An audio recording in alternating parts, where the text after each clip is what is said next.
Good evening, everybody. Welcome to Role Playing Public Radio. I almost said Railway Podcast Streaming, so you can tell where my mind's at in the last 2 days. But this is a Patreon game. We are playing Delta Green tonight, and the title of this scenario is called Tales of the Dark Lantern. And we have 4 players with us tonight, so almost full house. I will start going by left to right, starting with Squirrel. So, can you describe your character and how you got into Delta Green? I'm Dr. Rick Hilburn. I'm a medical examiner, a former military working with Johns Hopkins now. I probably have helped Delta Green dispose of several strange bodies in the basement in the middle of the night. Okay, so just things that may have had odd lesions, tumors, or tentacles at this point that they didn't want anyone else seeing? Exactly. Okay, so in this case, are you defining yourself as more of a friendly or as somebody who is actually fully indoctrinated into the program? I think at this point I've probably been involved long enough that I'm considered an agent, but I don't have a lot of field experience. Okay, so more or less just a general coroner or disposal, depending on what you'd like to look. So interesting. Okay, I like that. All right, next we have Dan. So I'll be playing Agent Steve Barlow. He's with the FBI, and they brought him in on a case requiring computer science expertise and didn't mention what was going on, and then he found out, and now he's here. Yeah. Okay. And what was with that incident? So how did it, because it sounds like interesting that you were brought in for a computer science an analysis possibly, and what kind of incident led you to start questioning reality, or at least what Delta Green would set up? You're not cleared.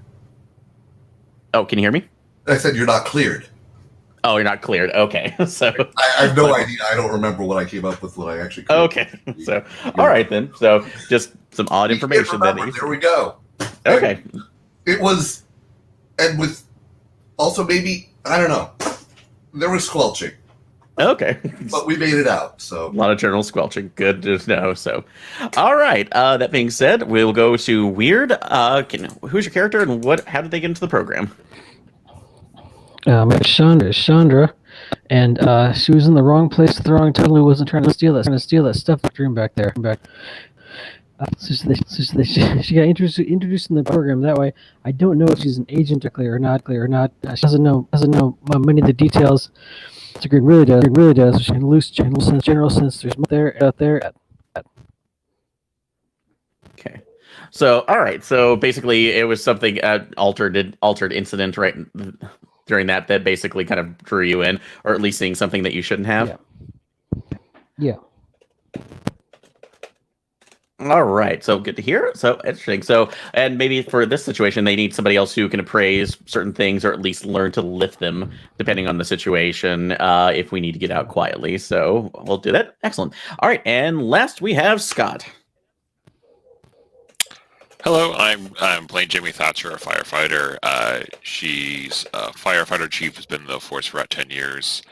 She got introduced to Delta Green when she was on a call one time and responded to a fire, and she found people who are trapped inside the walls of a house with no evidence of how they got there. And the fire kept burning even as much as we tried, and the fire only went out after a statue that was nearby just toppled over and went out instantly.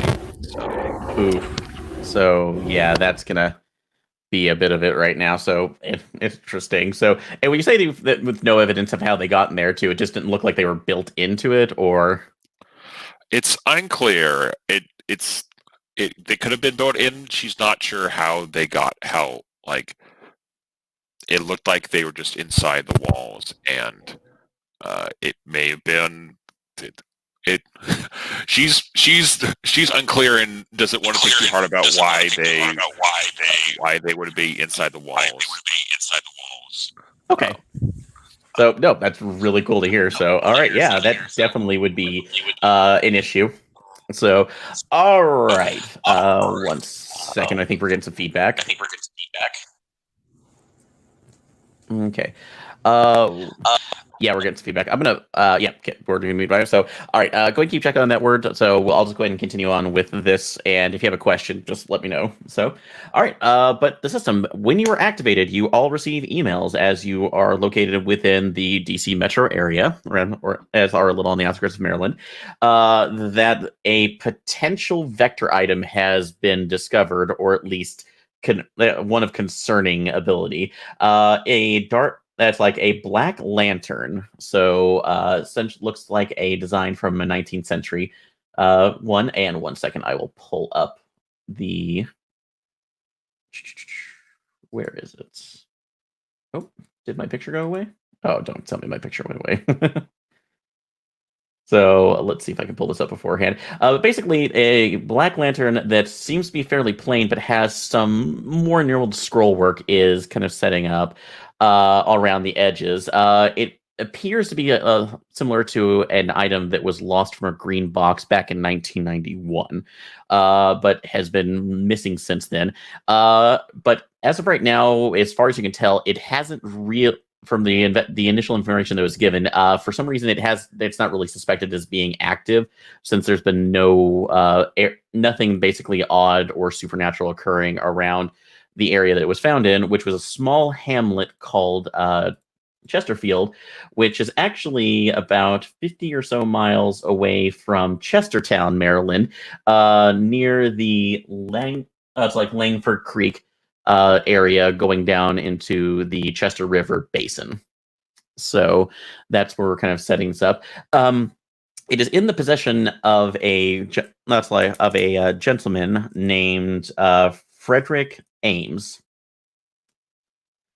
who for the last 30 years or so has been it seems to be proprietor of a small bed and breakfast there, which that's like been in his family's name, but he has recently passed away, and the family is currently holding an estate sale to be able to pay off his funerary costs and other outstanding debts.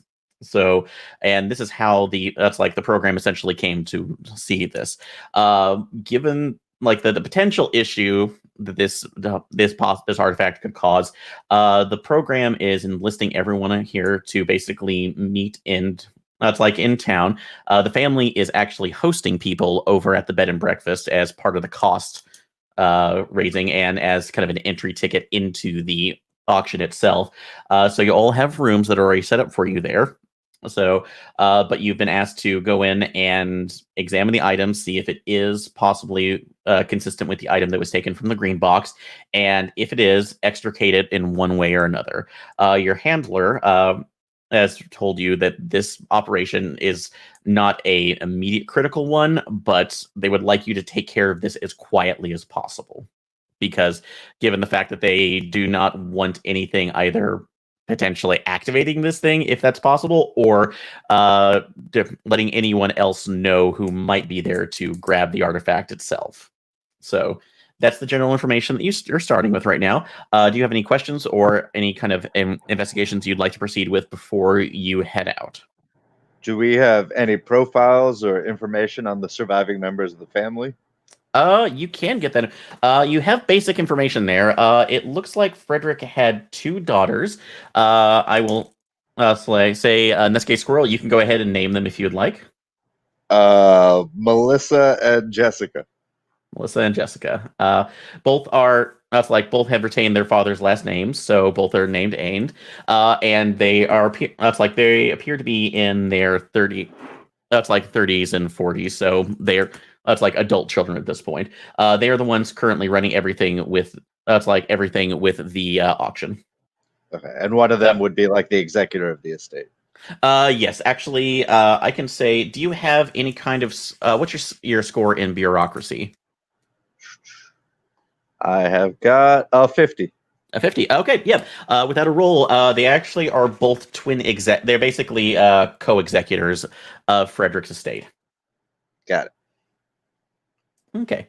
Let's see about that. Go ahead and put me a third there. So, okay. Word, are you able to unmute your mic again? Has it gotten any better? Maybe. Okay. Let's talk for a second. Okay. I don't seem to be echoing, so it sounds a lot clearer. So. All right then. But all right. Let's see. Anybody else want to look at information before you head out? Do we know what? So the lantern was originally in a green box. Do we know what? I guess do we know what Friedrich's profession was, or how he might have come to have the lantern in question? Let's see. We can take a look at that. Do you by chance? I would say you could either make a history roll. So for that, or I will say you can do history, bureaucracy, just because you can get information from general estate if necessary, or you. Yeah, those are the two that I'll say you can roll. So Great. All right. Let's go on 10%. Oh, that's a 7. that is a critical failure. So. Yeah, actually, you look at the information and you immediately see that this guy was a real estate magnate. He actually owned property all over the place, including several upstart tech developments that are based out in the San Fernando Valley. And you realize half the time that after you do about an hour's worth of research, that you've gotten somebody with the exact same name. So. Great. So that's just waste of time that you might have. So why is he doing a bed and breakfast if he's a real estate magnate? That's true. Hey, some people have hobbies, so it's true. So, but yeah, unfortunately, you don't know where he might have gone. And that's why I got that too. If anybody else has any other bureaucracy or history roles that's like 50 or above, you can basically get that some of that information for free without a roll. Okay. What about Yeah. criminology on the theory lobby? A lot of their stuff not very legally. Maybe he did too. Okay. So you're going to do a criminology roll to see if any of this could be acquired illegally. Yeah. Okay. What's your criminology rating at? Yeah, it's at 60. 60. At 60? Okay. Mm-hmm. Basically, you won't be able to get any information. I would say you probably won't get a lot of information automatically. You know that something like this could fetch some nice price on the black market, especially if it is an authenticated antique. But also, it's mainly used for that. So I would say if you can go ahead and make a minus 10 roll on that. Okay. And see what you get, mainly just because you're also getting old contacts. Okay, didn't make it. No, okay, yeah, 95. So thank God, not a critical failure. So, but no, it's like unfortunately you don't know anything about this at the moment. You'd have to actually get an up close look at it first before you would be able to make more of a determination about that. I know records from the 90s were definitely spotty for DG, but since I am an agent, can I reach out through the handler for any information on the object or the case through bureaucracy check? I would say yes. What's your bureaucracy at again? 50. 50? Okay, yeah, you can go ahead and make that. Although, just to let you know, again, this is any information is basically speculative. So 52. Doesn't matter. Okay, well, that's close enough too. So it won't give you any your handler, who is, I'll say, Agent Spaulding. So, Agent Spaulding tells you that anything that they've already given you is basically in the primer right now. They don't assume that it's there. But basically right now any of the records you've already been given basically just tell you that they think it's this item too. It matches the pictures that you're seeing right now match a description of it, but it's also a blurry photo from the 90s, so that was not taken very well. Has anyone actually gone to the green box that it's supposed to be in to confirm that it's not currently there? No, because this green box was was ransacked years ago and and decommissioned after this point. So anything that could have been in there is long gone, and the site is no longer there. There's actually a Dairy Queen on top of the storage facility where it used to be. Yeah. So we do know that these items were stolen at some point. We just don't know by who or for what reasons. Mm-hmm. Okay. Yes. Cool. So, yeah. And Scott's on there too. So basically, for criticals, so critical failures are always odd matches. That's like double odds, and critical successes are double evens. No, So- that's red markets. That's red markets. And that's Delta Green too. No. Oh. If you make the roll and you're under and you have a double, it's a crit success. Oh, I apologize. You're absolutely right. So I just immediately went that there. So thank you. Sorry. Yeah, it was there. So, No. yep. You have It's been a while since I played it, so you can tell. So, all right. But yeah, so at this point right now, you only have those base general information. You'll have to go up there and see that. You can also, again, try to see if you can get a little more information about there. I would say if you want to do criminality roll or any other, that's like subset roll to see if there's any other interested parties. So going into That's a good idea. I'd like to try one of those rolls. Okay, what would you like to roll for that? You said criminality roll as a knowledge, same thing. To see if there's see if there are other interests. Yes. Okay, yeah, you can go ahead and do that. So go ahead and give the roll for that. Okay.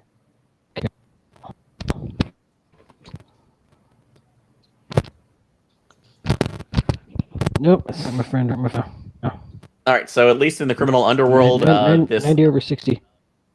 yeah. So in the criminal underworld, at least as far as you know, black market is not really that interested in this piece. So I can say if you're wanting to, if anybody wants to try to do that, you can do substantial history rolls, or I do have some things I want to dig at. okay. So first things first, I want to make sure I have normal lamp oil with, just in case. Okay. Ooh, that's a good idea. Yeah. I want like audio surveillance gear. I assume I could, put some together pretty easily. Okay. I don't think we want to walk into the auction, but who knows? Do we have some sort of population, or like phone book, something for the town, giving us an idea of who is supposed to be there? Maybe local paper or something to give us an idea of what's been going on there for the last few years. Yeah, that basically could be just That way we can kind of cross-reference what we see with what is in the documented record. Okay. Yeah, that actually is not a bad idea in there. So we'll go ahead and start with that first. So I would say if you want to pull that information up for the town records, and again, mind you, that's like Chesterfield is a very, very small hamlet of a town. At the most, you're looking at about maybe 500 to 950 people total in the town, and that's really like pushing it. So, because it's really almost known as a like destination. So, oh, sorry. If it was much more than that, it would be totally impossible.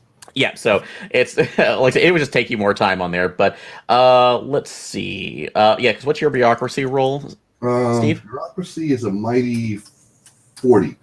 40. Yeah. So so I will say there that you have basically you have a general idea of the population records too. I'll say that's pretty easy to get a hold of, especially that's like given the fact of the federal. That's like some of the federal records that you're looking into.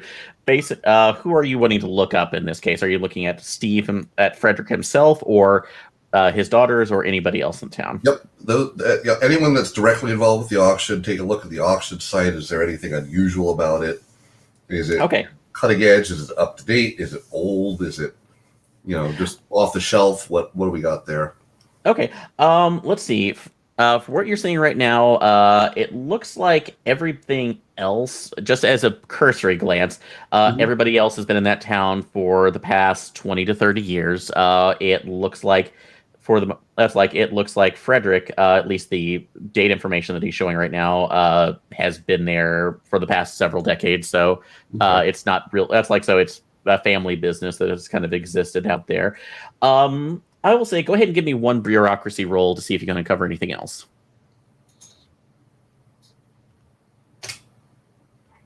97. No, I got too bored and stopped. So now, like the only other thing you can really pull up is that their high school girls basketball team has gone to state 3 times. But so the other thing I do want to check is this auction listed on a website?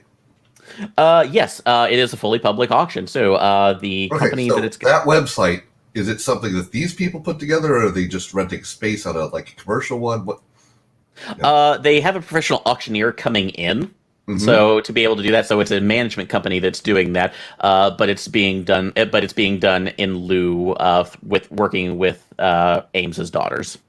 Okay, well, I guess what I'm looking for is how secure is the website for the auction, and can I get in there and find out who seems to be interested in that's a bidding good and so idea. forth? Okay, yeah. If you would like to try, if you would want to try to get some information from there, that definitely would be trying to hack into their systems, So or at least through the computer science?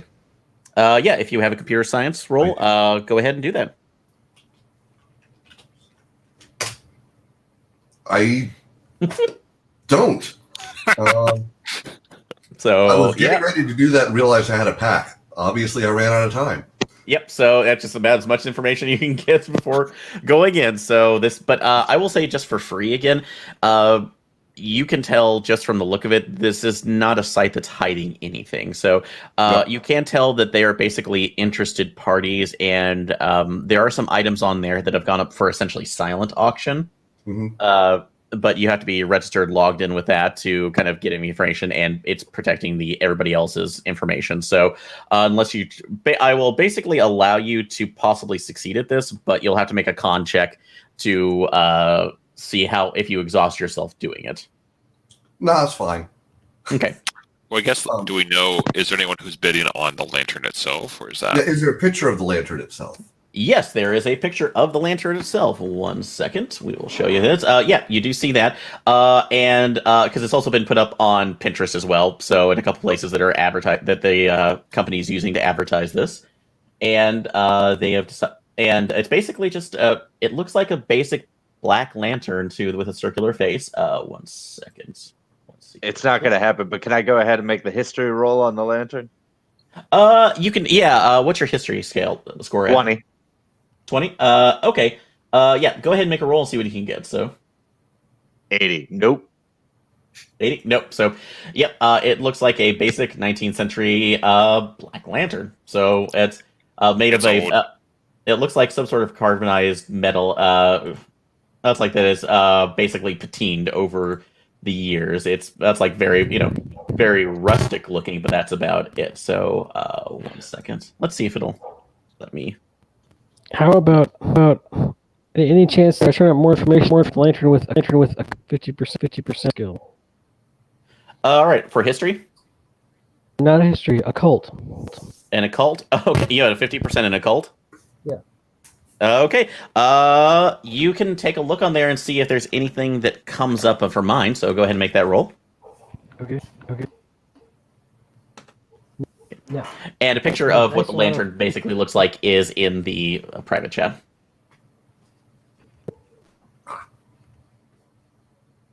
Ooh. Interesting. That's not black. It's black in our minds. That's true. Well, I mean, probably not lit up. Maybe it is black. I don't know.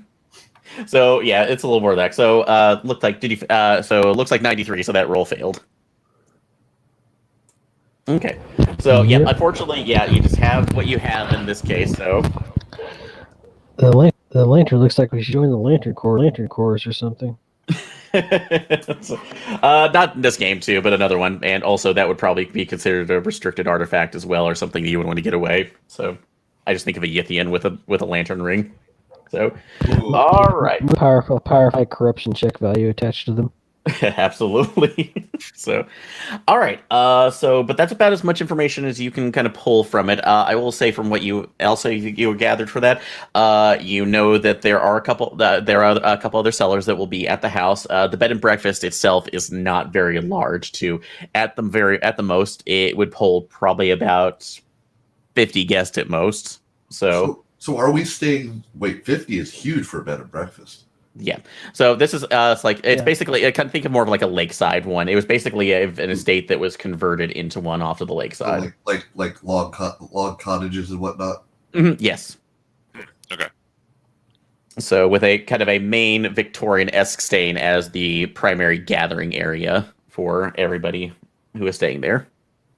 So all right. But that would be it. And yes. So yeah, guess wise, you have those in there, so roughly how many people may show up. But that's about as much as you can get with it. Okay. So, and I do apologize. I know you talked about the equipment that you were going to. So surveillance gear. What kind of surveillance are you saying? What surveillance gear are we looking at? Audio, like ranged mics, that sort of thing. Okay, so with range lights there, yeah, I think that probably could be established. So, go ahead and I will allow either a, bureaucracy check or if you have a specific skill set for your job. So, I mean, with either law or let's see, yeah, I will say law or well to basically requisition that. bureaucracy it is then. A little bit. Law. It's not, but it's better than 0. Nope, they just checked out the last one at this office. Okay, so Missed it by that much. all right, so Agent Steve, Come on. you're pretty good with computers. Yep. That's the theory.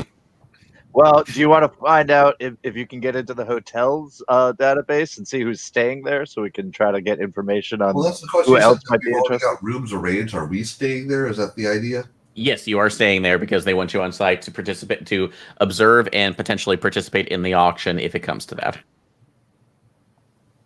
In other words, buy the thing just in case. Mm-hmm. Right. Yeah. Do we have? Did our cell give us any type of money for buying the? Do we know what it's selling for? I'm gonna guess no. Right now, yes, you do. Surprisingly enough, you have been given access to you've been told right now if you need to bid on that, you have been given access to a line of credit that can be used in this situation. Wow. Obviously, it's not meant to go over a certain amount, so because Did they tell us what that is ahead of time. yes, so basically you have an extended credit of about $10,000. So Wow. Okay, so really, someone's setting us down there to do their antiquing for them, and this is not dangerous at all. Right. as far as I you know. assume Chandra was here because we weren't actually paying for it, but I don't know.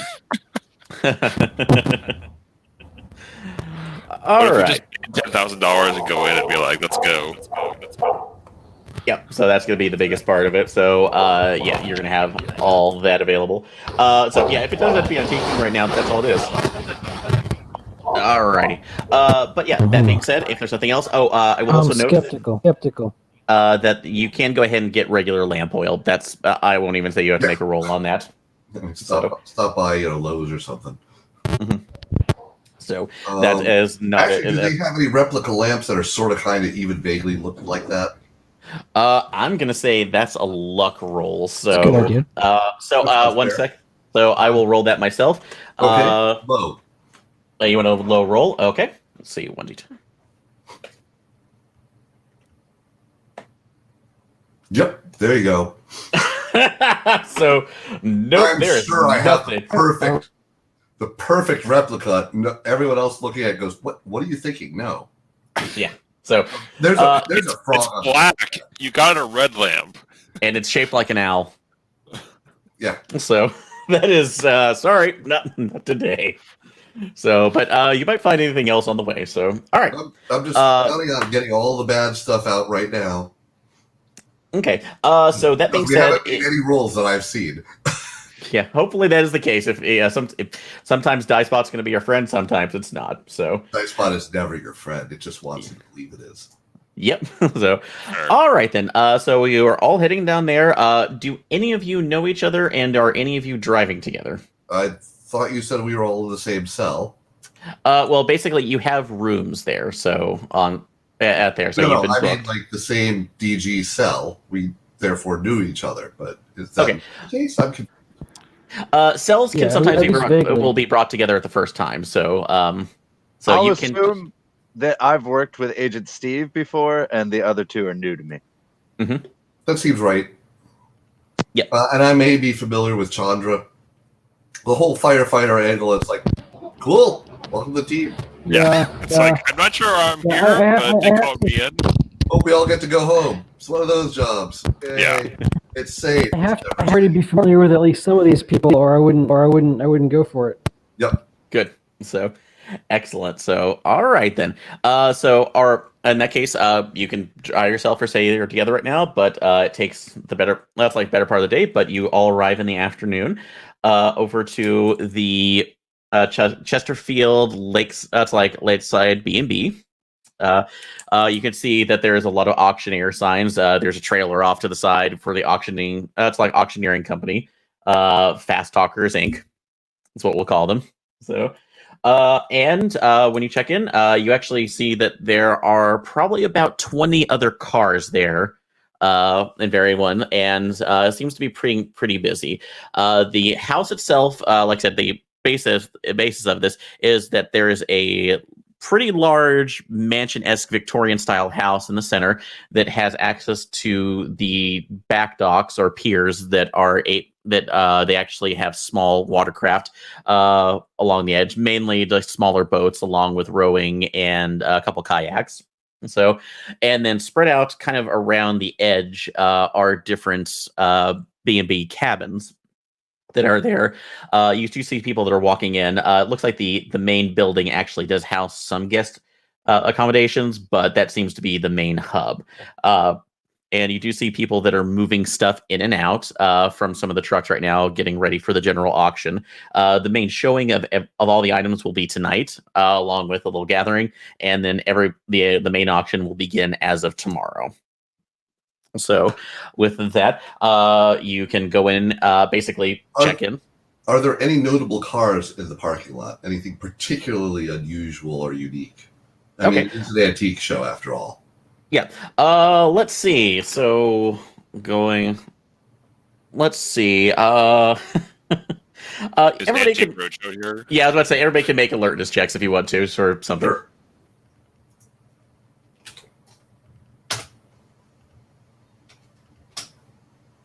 Woo! I made a roll. I don't know what to do. Nice. So 40 out of 50. So I made the alertness. 40 out of 50? Okay. And Jeff, is that a success for you? No. It's not. Okay. So I just wanted to make sure before you did that. So, all right. Everybody else is kind of looking at the house, and Jennifer's like, well, yeah, this is an estate sale auction house if you've ever been to one. So it's pretty basic. That's pretty basic, and kind of, it can be either exciting if you find something or really boring too. But yeah, actually, you do see two different things here. That's excuse me, Steve. One, you actually do see what appears to be an American Pickers. That's like subsidiary vehicle that is there, but that actually seems to be part of. They seem to be working in conjunction with the auction house, so that's probably just somebody vetting items while they're here as well.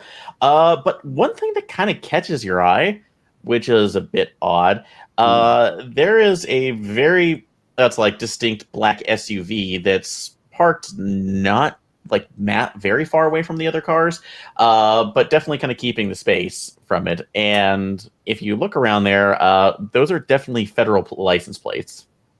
I mean, if they're federal license plates, they say so. So yeah.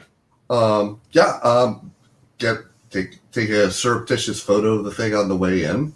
Mm-hmm. So it's a bit odd too, because especially for this, somebody might just have their company vehicle out if necessary. It's possible, like the FDA guy is down to inspect the kitchens or something, but it's unlikely. Yeah. Thing. Yeah. Although there's oysters in the area, so maybe they're doing seafood. Poor guys. Mm-hmm. I would suggest might be something to check with our handler about. Yep. I was going to say, bureaucracy check. What can I find out about the license? What agency? You can write that down, but as right now, your cell signal's pretty bad, so you'll have to wait until you can get online later tonight. Fair, but like I said, I take a photo of it. Yeah. So, but yeah, that information can be out there, so that's recorded as necessary. So, all right. But in that case, you go in, you basically go to check in. There is a main desk that's in the front, kind of the bread breakfast. Think of a larger version of kind of like the welcoming area from Faulty Towers. So, you have. That's like two women up there who are looking that's like harried. You can actually tell that these are Frederick Ames' children. Everything else, looks that's like Victorian attired right now for the type of house. That's like that it is, with some rustic things. You actually see some pictures of Frederick Ames himself, like I said, from his youth. He appeared to be, it's like something of an avid hunter, because there are a lot of different animals. That's like animal trophies that are hanging around the house, as well as firearms that seem to be on the area. And I'll say that Melissa Ames is the person who's at the primary at the desk when they come up. Yes. Can I get your names, please, and your registries? Just out of character, before we get, are we all checking in together and coming as a group, or are we trying to play it that we don't know each other? That is up to you. So, is there anybody? Are you wanting to? That is how you're wanting to play it. So.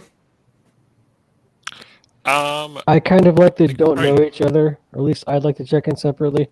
Okay. Okay. Check it separately. Okay. So is everybody else checking in separately, or is anybody else coming in together? I mean, I think separately is prudent. We'll time it so it's not, regular or anything like that. Okay. Yeah, I think it's probably a good idea. It's Just general tradecraft kind of stuff. Okay. So that'll work right now. Okay, so you can come in basically side by side. She's kind of checking you in. You can basically make any kind of checks while you're in, waiting for this area, because you can see it. Because there are several other people who have been checked in, or getting bags in, or pulling in things. So this could be alertness checks. You can also make history checks or criminology checks. So depending on what you see. So. I will try alertness again. Okay. I'll try history, same as alertness. I'll try alertness because it's. I made it. She made it. Yes, I made it. 67. 7 out of 8. Okay, and that was on an alertness check? Yes. Okay. Good. All right. So it looks like they did that, and all right. That's like, all right. That being said, Jamie, did you make your check? Nope. That was. What check was that? 55 out of 50. And what kind of check was that? Wait, 55 out of 50? Oh dear. Yep, critical failure. So we'll get back to you. So I'm helping, guys. I'm helping. Yeah. So we'll get back to you there for a second. So word for the first thing you see as you're looking on Chandra is you looked at some of the other pictures that are near the it's like of Frederick that are set up along his trophies. You can see that these are travels around the world, different areas that he's been to. He apparently was just a really huge big game hunter. But the thing of it is that when it catches your eye, if you're looking at some of these pictures, it doesn't really. You can't really tell at first because they were just your attention's all over the place. But you look at one of the big ones where it's like an African landscape. Oh, and you're echoing pretty badly again. So. Sorry, Horde. But once you look at this, it appears to be a Photoshop, and more of like an earlier Photoshop, like something that you would see that was maybe that's like analog enhanced or altered. So that's like by hand. Tech. Yeah, so something that was definitely above there, but there's some glaring obvious issues with this, Chandra, that you're specifically seeing, mainly because you have been in some forgery situations yourself and know that nothing is handled like that now. So this is a bit odd, and especially because the fact that when you look at the picture of Frederick, that looks like that was taken somewhere else and almost cut in. But it was done so well that you can't really even tell that much until you got up close to it. Okay, actually, you're really the end of the group. Out of character, it seems like the whole, lamp thing. But anyway. So, but yeah, something that's a little weird that just caught your eye here. Okay, so Chandra did clue the rest of us in on that? Leave that up to Chandra. So we'll leave that for a second. Yeah. Yes. Okay. Yes, I will point out that I will point out that if you stare at it really carefully, the seemingly normal pictures are actually pretty weird looking. Mm-hmm. It might not be editing if they've got the lantern. So, yeah, that could be something else as well if this is in the case. Right. But for the next one, so which was, and for that one, Jeff, what was the role that you were making? History or? I was doing history, and so that's 1 point off. 21. It was 20. just Just one 20. Okay. So, yeah, actually, I will say that with the roll that Chandra just made, it kind of clicks in your mind because you're looking at a couple of the other things around the room, specifically some of the weapons. These are, you actually look up at a Winchester rifle. So, that apparently Frederick was using to, that's like do most of his big game hunting. And as you look around the corner, just because you get the sense that something is not right too. This is all replica weaponry. It has been altered to look really close to what it is, but yeah, this is not an authentic weapon. And as you look around a couple of the other places where they have like some handguns or anything to kind of show, because this could be items that you would think they would sell, all fakes. So Wait, when I get the chance, I'll point that out to Agent Steve. yeah, so kind of like something you'd find in a, I don't know, Persona game. So, if you were the person would play that too, so it's Computer more, science is you know. yeah, fair enough. So, but yeah, no, it's like somebody took airsoft weaponry but managed to make it look really convincing. Mm-hmm. Okay. But it is odd too because you really don't get that impression unless you just were right on top of it and you were really thinking hard about it. Now I'm just beginning to wonder why they're selling the lantern. So 'Cause that's they need the yeah. money. Yeah, this is but yeah, it is an estate sale, so this has been expressly noted right now to pay for funerary costs and basically debt said. So that's where we're at. But yeah, so you get checked in with it. That's like you're seeing that getting checked in. Melissa is hands whoever is at the front desk checking at this moment. Yeah, no worries. So yeah, don't worry, we'll kind of work around it. But she kind of hurriedly hands you a schedule of the that's like the auction for tomorrow. Says, you need to be here at 9 a.m. We will have breakfast available that is being provided by the auction company. But yeah, we so we just have a lot of things going on with it right now. Keys right now. Please, be careful with. It's like anything else. All the stuff in the it's like in the rooms are not for sale at this moment. We will have a larger sale at the moment if anything becomes of interest to you. So. And if you need to look at any of the items, it's like those will be available late. That's like within 2 hours to view before. That's like tonight, so you can decide on what you want for the auction.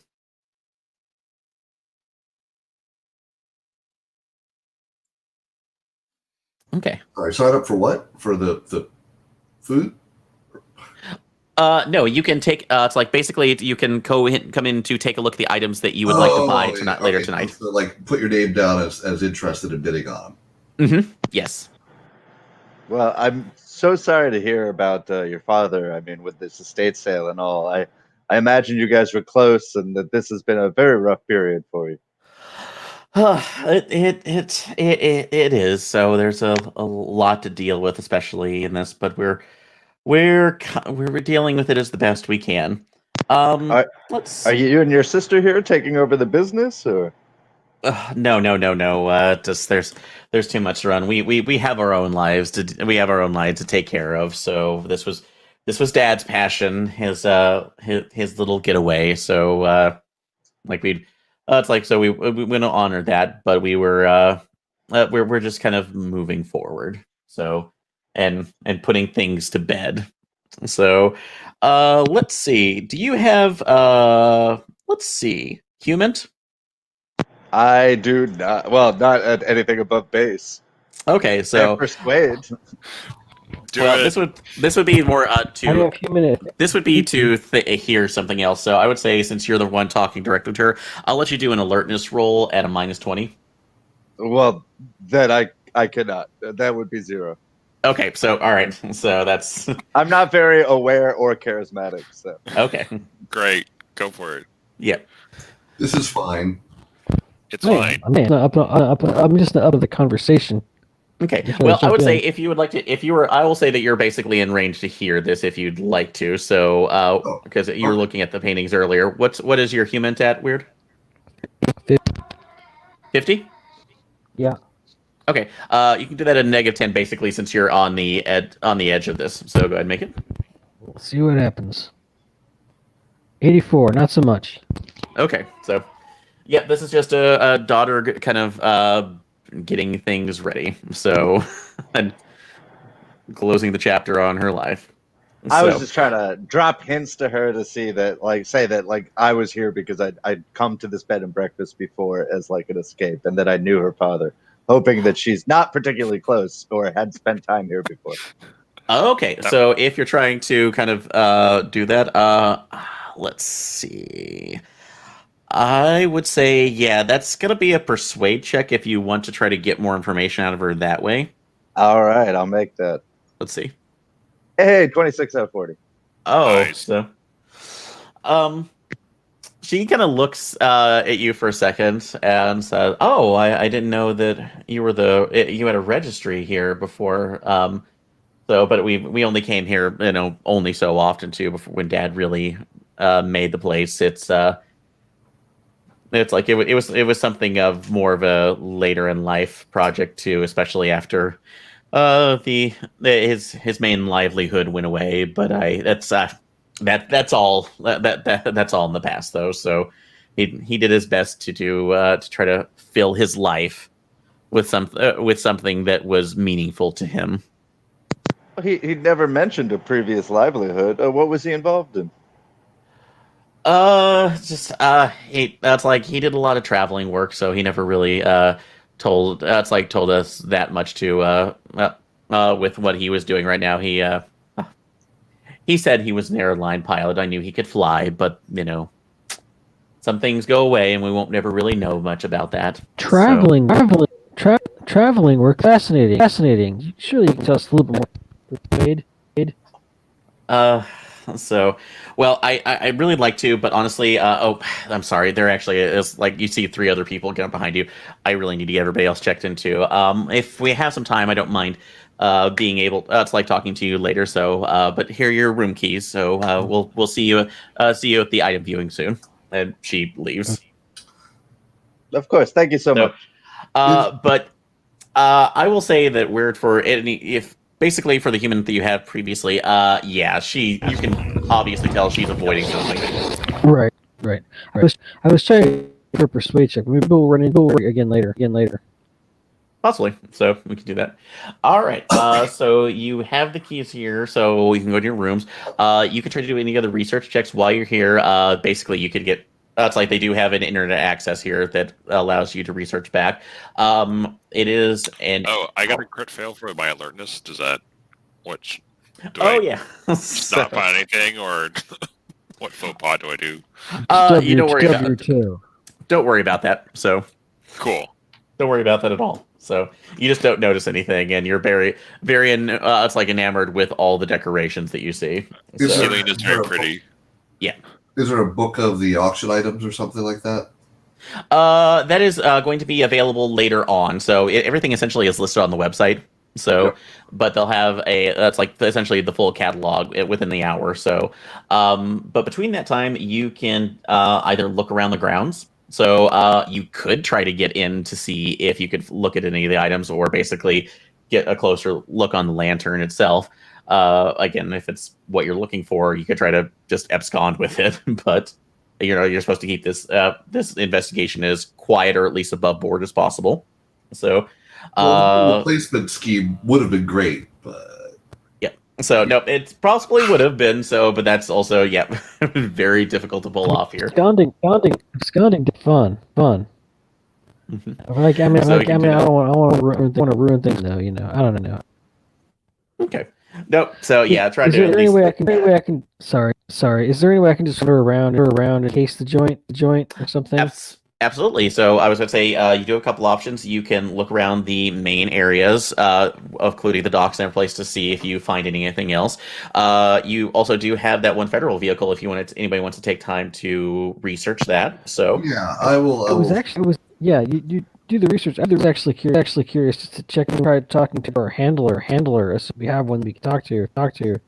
That's them. What the heck? Federal vehicle.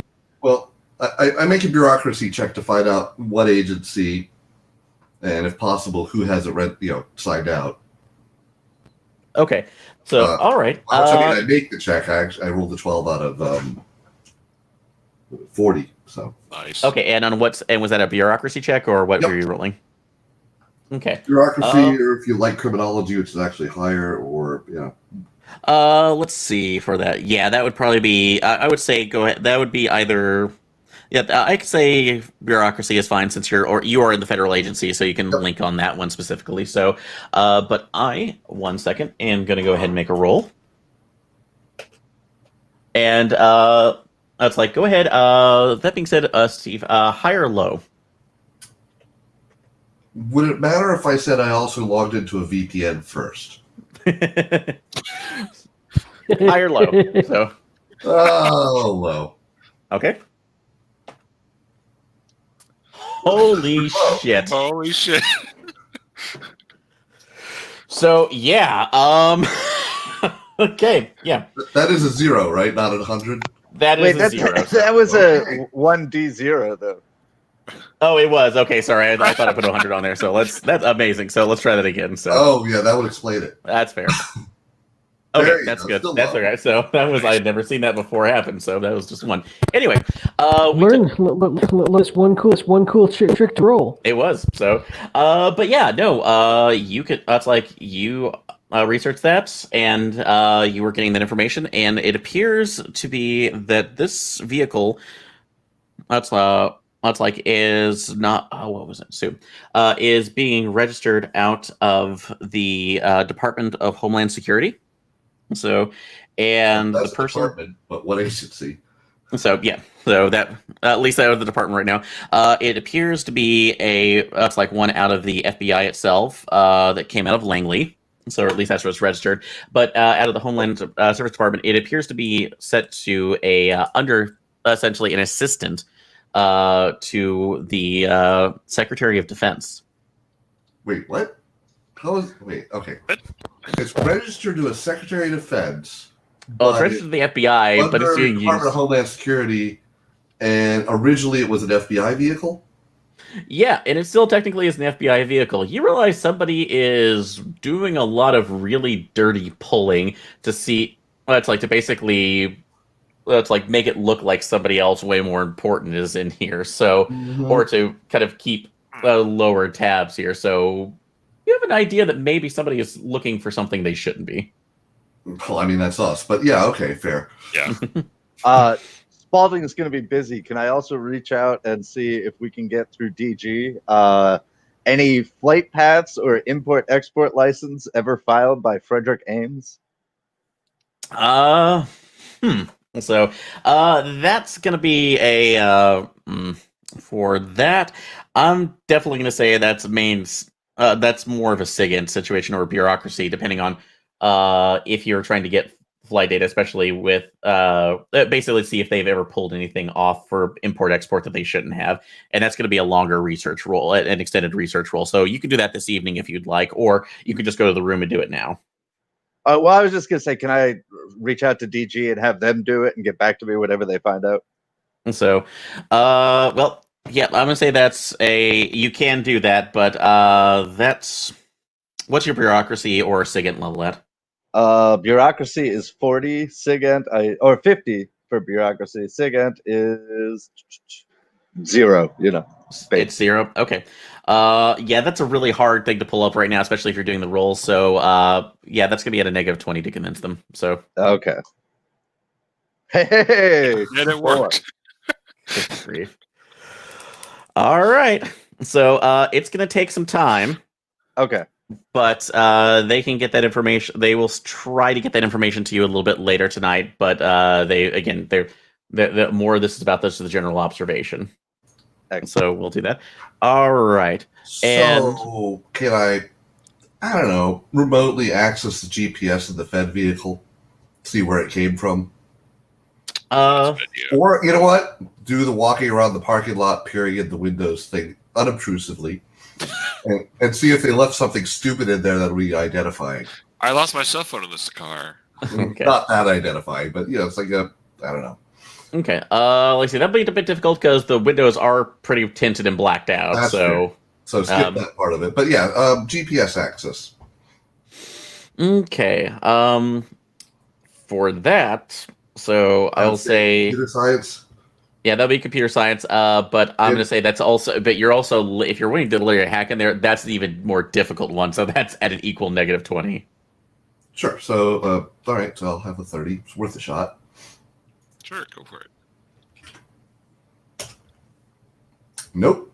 Yep. So Hey, Okay. worth a try. I was Even though it's trying parked away around- from everything else, are there any footprints near it?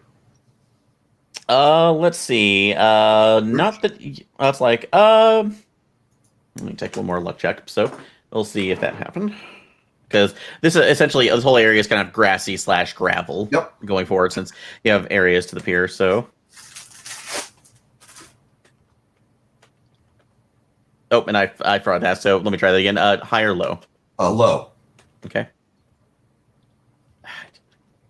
You did D0 again. Yep, I did. So, all right. that's Yes. So right. barely impressioned right now, but you do see a small imprint of a footprint too. It appears to be, not a gigantic size right now, probably about like a 11 or 10, but obviously a men's shoe. That's basically a men's dress shoe, So like an average height, average kind of weight kind of dude.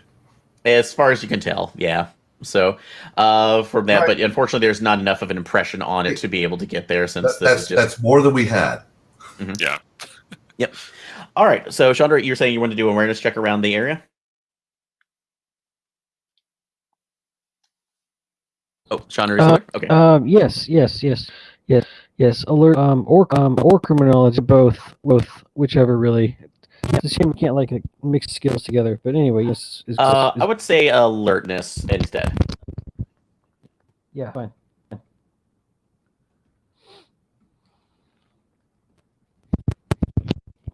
61. I made it. You made it. Excellent. So, 61. all right. 61 under 70. Excellent. Okay, good. Yeah, as you're moving around the area itself, because you try to get, it's like you try to maybe maneuver back into to see where some of the items are, but they have some pretty burly guards saying like, no access until 6 p.m. Ma'am, please stop. But you go outside and take a look around basically where the pier is and some of the backwooded area to the estates. And the nice thing about it is they actually have some little hiking trails that you can go up and down between the cabins around the basin to give you like a nice area, especially if it's like a nice spring day like today. It will just be really, that's like nice to walk around. But what starts to catch your eye is that as you move a little bit further where the heavily wooden areas, you start to see, trees. It's like the foliage seems to be a little bit odd. So, because you start walking and it seems the oaks and the cedars that you're seeing start to recede a little bit further, and you're seeing these other trees that seem to have a real pale bark. You have not really identified those before, but it just looks off compared to the other trees that you were seeing. Like it's a transplant there almost.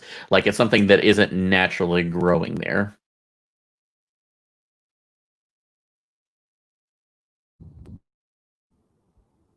That is odd. I will try to look. At the trees more closely. Okay. All right. You can take I'll go up to them, right up to them, really close, Yep. really closely. Really close. Okay. Yeah. Yeah. As you're getting closer to, I'll let you. You can actually go around. You put your hand near one of them, because you all have been around trees before, so you know that the general feeling. The bark itself feels very smooth, so almost like it's flowing a little bit, which is odd, and you get a more of a scent too that's not. You would say rancid. You would almost not say it's rancid, but it almost feels like it's on the edge of spoiling, if that makes sense. So just that's like a smell, like something is slightly decaying here. And as you pull your foot away, it gives you just a little tug, and you look down and there's the barest hint of what looks like maybe some black looking That's like tree. That's like tree sap that pooled around Okay. the edges of some of the roots. Okay. So, but it's just odd though. So, and as you look at the forest, you see that again, these trees aren't omnipresent, but there are still normal trees around them, but they're definitely popping up in different areas. Like I said, more off. That's like a little more often. So, something that it would almost attribute to. Think odd growth right now where it's wrapping around some other trees. Think kind of like kudzu, how kudzu is an invasive species. It kind of reminds you of this. Yeah. So, like, how much do we know about the land? So, Like how much do our characters actually? Do we know that it's supposed to make the users true, so to speak? you know nothing about this lamp too. So the only thing, basically, other than just the hypothesis that it was allowed to alter reality in some way, if it was lit. So that's the only thing that you really have on this. Okay. Well, I will So we report don't back. have info in the blurb then that it was also life draining. So that was at least that was at least what was said. So yes. Well, I will report to him, although probably not going to believe me on the whole tree thing unless I can go out and try it themselves. But what I found out, I'd be like, God damn, you guys, you're not going to believe me. It's a thing, and explain it. You would not believe the things I've seen on, in, attached to, or coming out of people's bodies. I'm ready to believe quite a bit. Let's go check this out. So I'll go check out the trees and biology all over that. Okay, so you do have biology. So, all right. So yeah, it's couple hours right now. So yeah, you do see basically the same thing. It's a little bit odd. So obviously that's like you don't have any kind of sophisticated equipment out here with it, but you can do a cursory. What's your score? Bio is 60. Bio 60. All right. Yeah, I will say that what you get off that without a roll is that this definitely does not seem like does not seem very normal for the growth rates for the trees, because anything else you're seeing around here it's like obviously decades old growth, and the way this bark is smooth on here, it doesn't look like there's any kind of outward growth. So this actually disturbs you a little bit, because this indicates a size of a tree right now that is growing maybe 20 to 30% faster than any of the other trees you're seeing. Huh. Fun. Is that disturbing enough that I have to do a sand check? Or Yes. So okay. Absolutely. Yeah. Oh, hey! Look at that. Critical failure. Okay, Amazing. so that's it. So that is, I'm gonna say right now, it's not a major one. So on that, you would have only lost that's like you would only have lost about 2 max, but we'll see. Well, critical failure. I guess I lose the max. Yeah, so that's gonna be so basically you'll get double on that. So roll so you get 4, lose 4 sand. Okay. On my way. So yeah, this is something unnatural, and the fact that it's sporadically going here, if this lantern theory is correct, this is definitely an unnatural growth around here. And as for the that's like Chandra, do you also show them the substance that was on the bottom of your shoe, or? Yep. Okay. So that's, if that is some sort of sap in here, that is absolutely does not look like the natural sap that you would see in a tree. So it looks like something you would find out of one that was decaying. That's like starting going towards the point of petrification at some point, at the very first indication of it. How prevalent are these trees? Are they intermittent, or is it like taking over the forest? Like I said, the pattern, if you walk a little bit further into the forested areas that is around the basin, it is intermittent, but like I would mention before to Chandra, it seems like it reminds you very much of like kudzu, the implication of an invasive species. Okay. So Well, I guess that explains my sanity loss. All right, well, that's disturbing. yeah, so that's a little bit weirder than you would ever really consider. So, Nice. all right, but I'll say that excursion takes care. It's like for everybody else who went out there, so that'd be Chandra and that's like Steve who went out there, or sorry, Rick who went out there. So, take a look. Oh yeah. So, let's see. That would be Steve's and Jamie. I would say you guys can talk around to other guests if you want to. So, basically, I was kind of open with some people watching, see if there's anyone particularly quirky. Okay. Let's see. Anything that's out of place. Okay. If there's anyone who's blustering particularly much, like maybe some kind of idiot that would have done that to the car records.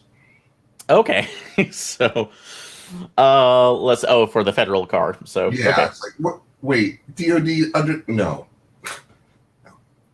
You don't have a car, you have a driver. Yeah. So, all right. Let's see. And what was your alertness score at again, Steve? It is 50. 50. Okay. And so, yeah, you're just kind of looking around, and you do end up seeing somebody who. It's like when you kind of look down at his feet, it does look very much like that's like the nicer shoes that you were seeing out here. Basically, far nicer than it should be for going to a vacation bed and breakfast. These are like, these are basically like Italian. It's like tailored dress shoes. I also have humans of 60, if that helps. Okay. So that could be on this side as well, but you're kind of seeing. But yeah, as you're, I'll say that also acts as well. So basically, but the look of the red it's about younger man, probably in his early 30s. So has the really nice shoes on, but you see that he has what on top of that are jeans and what looks like a polo shirt that's just out new. So he looks very out of place and is constantly shifting his eyes around. Just kind of that's like look and continuing to shift his eyes back towards the main house, trying to look around and looking at his watch. So he's waiting to get in there. Okay, that's interesting that he's waiting. Can I find somewhere unobtrusive to observe from? Let's see. You can do that. So, but I'm going to say if you're trying to not to be watched, let's see. For that, where is it? I could also, feign trying to get cell signal out here, like you do. Become one with the bush. Yeah. Not like, not that I'm not seeing, but that I'm obviously doing something that's not involving him out here. Out there too. So yeah, that's kind of you're still kind of disguising yourself. I'm gonna say that's still a stealth roll, basically, if you're trying not to be noticed. Yep. What could go wrong? I made it! Oh my god! Okay. Nice. 20 under 30. Okay, so yeah, that's I'll be doing some shadowing this evening. All right, so you're just doing that right now. You're able to do that. I'm gonna go ahead and roll off on against him. So that succeeds. So I'm not gonna worry about that. So he's way too into it. So you can actually follow him and pace around a little bit and kind of get into basically the foyer area again, because he walks back into the building because he's trying to get that. And I will say you overhear him going up to the guard, the two auctioneer guards, saying, "Look, I realize that you are here underneath your paying, but that's like whatever they're paying you right now, we can double it, so we can." Make sure that it's like you're very well compensated. Nobody knows about this too. I can just get in there, get what I need, and be out of this way. So it's like, can you do this for me? And you can see both of them just are stone faced completely. And one of them leans down, whispers something that you see completely drains the blood from his face as he backs off and walks back out of the main. It's like the foyer area or the reception area, and. That's like the other two are just shaking and laughing their heads. Huh. Well, continue following him. Okay. Find out where he's staying, use that to backtrack and find out who he's registered as. Okay. So, it's easy right now. Also have a phone app for sniffing out if he's got like Bluetooth or Wi-Fi or something running on his phone. Okay.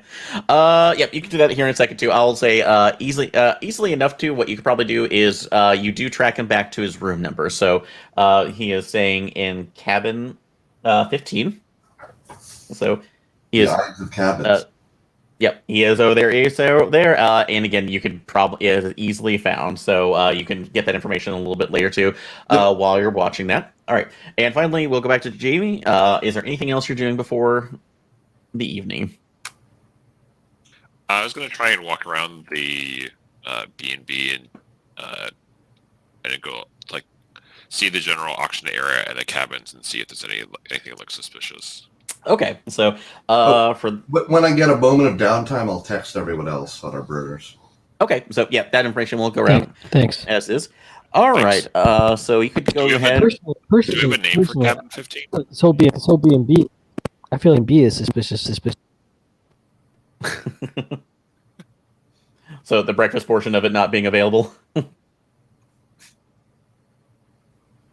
So, okay, but yeah, I can, let's say, Jamie, you can go ahead and do that. Either say alertness check or, let's see, with that, or if you have some forensics, you can use that as well. Oh, cool. My alertness is higher, but I do have forensics. I cannot roll below 50, 79 out of 50. All right, so what's your base score? My base score is for alertness? Yes. It says 20 and there's a 50 in the second column. Let me take a look and see. Because let's look at your character sheet. Because you should just have one score in there. So, yeah, I think the base is 20, but then the stats modify to a 50. Okay. So let's. Where's the character sheet? It's not pull up right now. Okay, let's go with your 50 right now, just to make sure. Because yeah, it should just have that'll be your score then. Okay. So yeah, you don't really see anything else, horribly out of the ordinary. So, but because you're just kind of walking around the general area too, almost similar to that. But as you get over to say the back of the house towards where the piers are, so you're kind of looking in the water itself because it's an idyllic day, the sun's going down, it looks really nice. But you look into the reflection of the water, and you think you see a figure. So. And as you're looking around, it doesn't really look like it resolves into.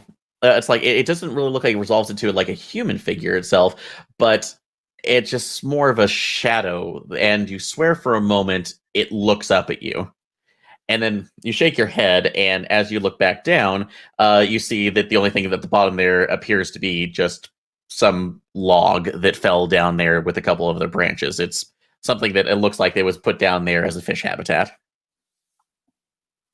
Great. Everything looks fine, guys. Yeah. So a little off right now, but maybe it's this trick of the eye. So you're seeing this right now. I'm just really tired. We had a really long drive over here from Ohio.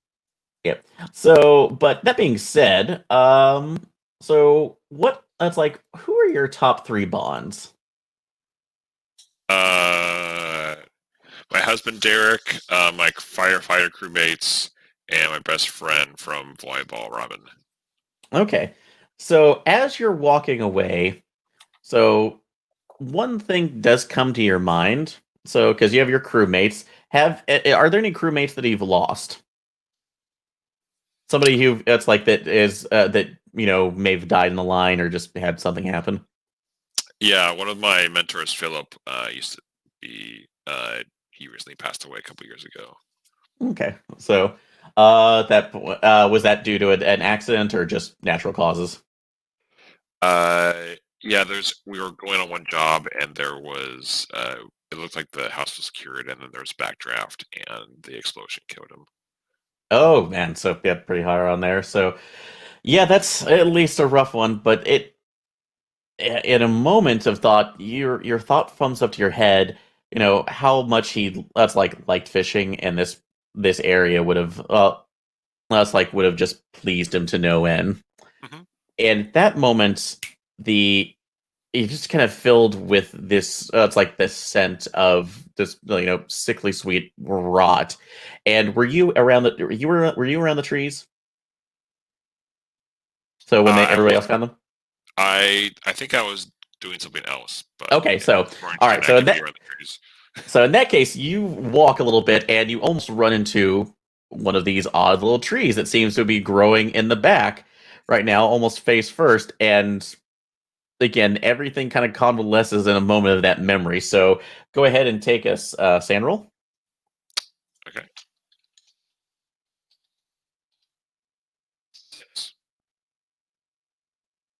6. Okay, so no sand loss. So it only would have just been 1. But everything about this memory just seemed to overwhelm you for a second, and you don't really know why. And as you pull your kind of peel away, you realize that there's some odd, like black sap that seems to be around the base of the tree.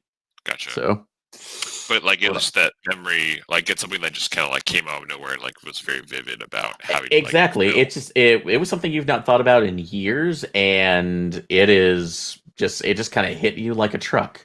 It's very odd. So, all right then. So, okay. So that'll basically kind of complete everything for the moment. So about this time, everybody else gathers for what would be the dinner out there. Steve, just let you know, you can still track some of that information too, but that'll be a later tonight issue, unless you're just staying in. You're deciding to stay in and track that information without going into the main auctioneering hall. Which information? About the that's like about the not federal agent you're looking at.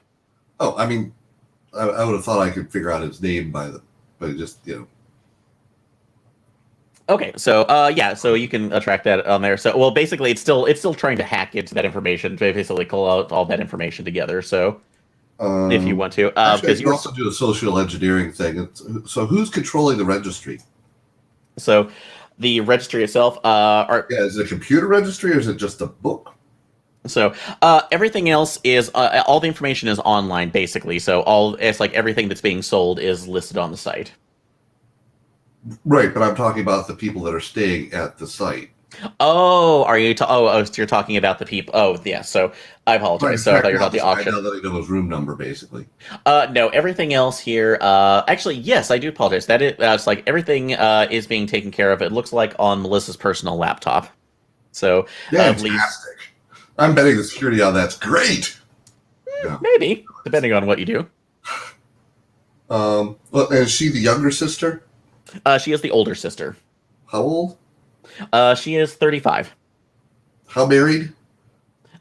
She is. The information right now. Is she wearing a ring? So, I will. What's your awareness check? What's your awareness score again? 50. 50. Yeah. So she was wearing a wedding ring. Disappointing. All right. Okay. There goes that avenue. Rude. Holy God! So trolling at a funerary estate sale. That's whatever it takes to get the job done and keep the planet safe. So yeah. So okay. They're Delta Green agents. They're not good people. Remember? Roll sanity. Yeah. That just brought the real life. So yeah, I will. I'll see if I can get a link into there and see what's what. Okay, so that can be done. I will take extra time if that makes it more likely to succeed. Okay. So if you want to work on that, so you can basically try to figure out how to get that information while everybody else is going in. I get distracted or too tired because 86. Nope. Okay. Nope. So back to not making rolls. It's fun. Yeah. It's awesome. Yeah. Yep. So that's pretty much all you can kind of pull up from there. So, but about the time, the auction doors are opened. So everybody else can go in. They're kind of serving a that's like a serve yourself buffet style, where everybody's at the table. Does the guy come out of his cabin to go back in to look around the auction room, or no? So you do see him in there, yes. So he seems to be shuffling around nervously, kind of looking from item to item. So I will follow. Okay. It Yeah. seems like So a good shtick. I'm just gonna stick with this one. yeah. So you'll do that right now. What is everyone else doing? I'm So it's gonna- the evening and the auction is open.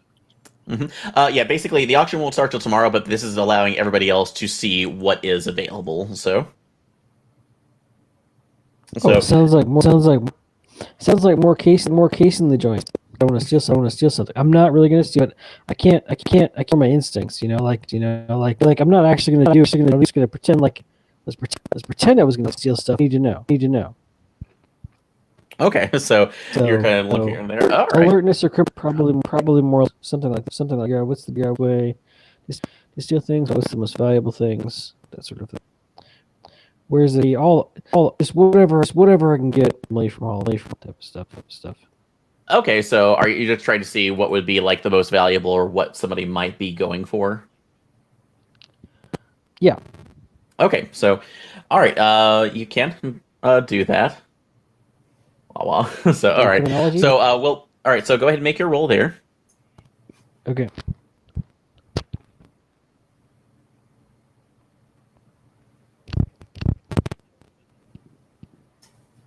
Wrong one, I think. Sorry. Oh, no worries. Okay, 28. Steve for All right, excellent. So, yeah. So first off, how flammable does this place seem? So, yeah. It's always an forest, important. it's Fortunately. Okay. Yeah, it's a bit off right now, so we'll see there. Just saying. Okay. But yeah, you do find a couple things right now. So one, you do absolutely see the lantern itself. So everything else essentially is cordoned off from people actually touching it or taking those from at least the more expensive items that are at the safe sale because they are wanting to basically make sure it's not. It is treated like an antique too, but you do get a closer look at that first off. So, and as far as you can tell from the information that you've been given from the descriptions of the green box item in general pictures, this pretty well does meet the criteria. So it seems to be the authentic item for us, for what this is. But a little bit odd thing that you're looking at too. If they're talking about, being lit or that's like something else that's set, it doesn't really look like this is even capable of carrying a flame anymore. So, because as you see that there have been other pictures that have been taken of it to kind of show the inner mechanisms of it, it's more of just a show antique at this point. So this would be that's like So how would one act? It? I wonder. Well, that would basically figure out a way to kind of interact with it more if possible. But yeah, it's going to be a little difficult to get a hold of that. So, listening around, but you do see a couple other things around the room itself. One of those that's like being looks like different. Some of the trophies that were being placed out around the cabins itself for hunting are also being for sale. You do actually clock some authentic weaponry, so which is that's like interesting. It looks like mainly a lot of handguns that seem to be available around here. Stuff that would be set from either the late 80s to early 90s, and also scene. I'm sorry. I was kind of making the joke for the scene. I'm sorry, Word, you're still breaking up pretty badly. That's okay. Go on. Okay, sorry. It was jokes. Oh, I'm sorry. I'm so sorry. So yeah. But one of the other things that you do clock here that's a little bit odd is there's some very fine, looks like to be French-made briefcases that are set around that's like set around that's like maybe late 60s, mid 70s. So we can't really it's like you have to have more information from these. And some of these you are allowed to handle too, instead, since they're not full antiques. But the weird thing that comes up from it is that it does have a bit of an odd emblem on it. So, which when you looked at it initially, just looked what you had made an assumption that it looked like monogrammed or embossed initials on it for Frederick Ames, but it seems to have a different one on there that says CS, and then it has the number 12 kind of going on the outside around the periphery of it.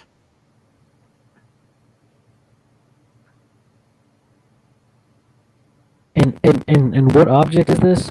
It's a briefcase. Okay. Well, it's We're allowed to interesting. I mean, I handle guess it. there's. Yeah, that's But the there's question. nothing Is inside it it, under right? glass? Because can I pick it up and look at it without people freaking out? Yes, this is one of the items that you actually can handle since it's not considered a full-on antique. Oh yeah. Let's the heck out of it in a totally normal way. I don't know if there's a roll or a check for that, but gather all information from the weird briefcase. Okay, so all right, so yeah, you can kind of feel around for that for a second. We'll go ahead and leave that for you. What's everyone else doing? Oh, actually, yeah, because we'll get back to you, Steve, right now for your tracking. So, Rick, what are you doing? I guess I was gonna check out the briefcases, but if Chandra's doing that, I will kind of blend in and try to overhear a conversation, see if anybody's talking about the lantern in particular, or if they're just talking about the auction in general. Okay.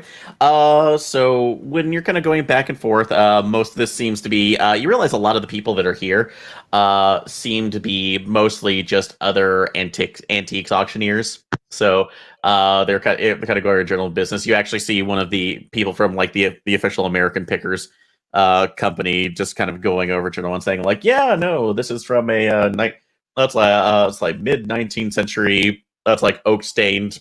A lot of other antique stains that I can't say. So I apologize, immersion broken.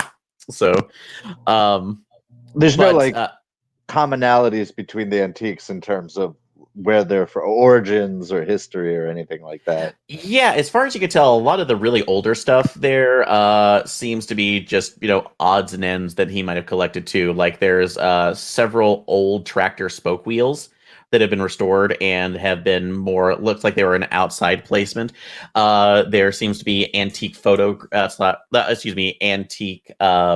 photographs of 19th century Victorian staples too, so something he might have collected as well. But you do notice one picture in general that just, it seems to kind of call to you a little bit, mainly because of the odd. It's like the odd placement of a lot of the figures, because when you look at it again, it's actually not a picture of anybody. It seems to be a photograph of a piece of artwork. So, which is odd that they would be selling that. So, it's like, or look at it would seem that would be important. So, go ahead and make, I will say, either a history, an alert, or an alertness check for that.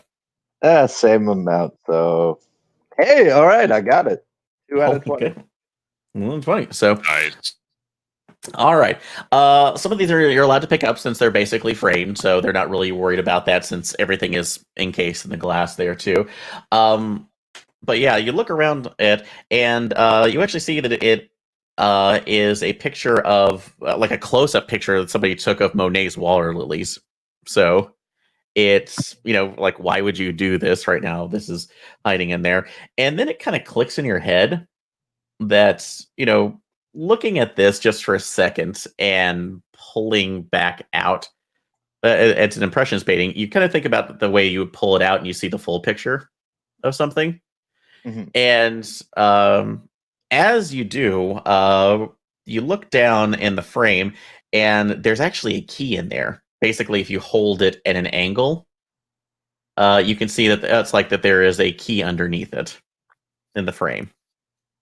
Oh, is there any way I can subtly get that out?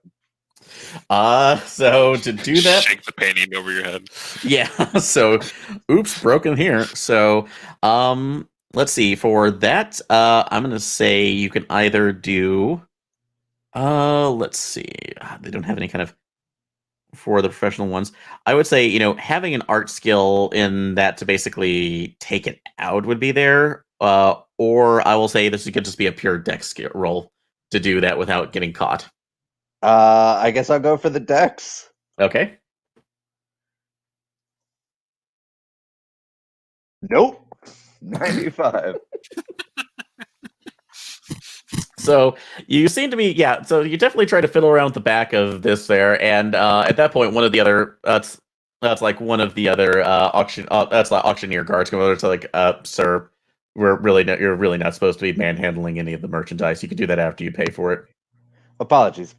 I'm gonna note what photo it is, and then I'm gonna go over and tell Chandra and be like, I'm pretty sure DG brought you in for things like this. So there's a key in that photo. Get it out. Okay. So yeah, definitely something else than there. So okay. Burnable assets are great. All right. So you got that in there. All right. Just punch a fist through the painting and rip the key out.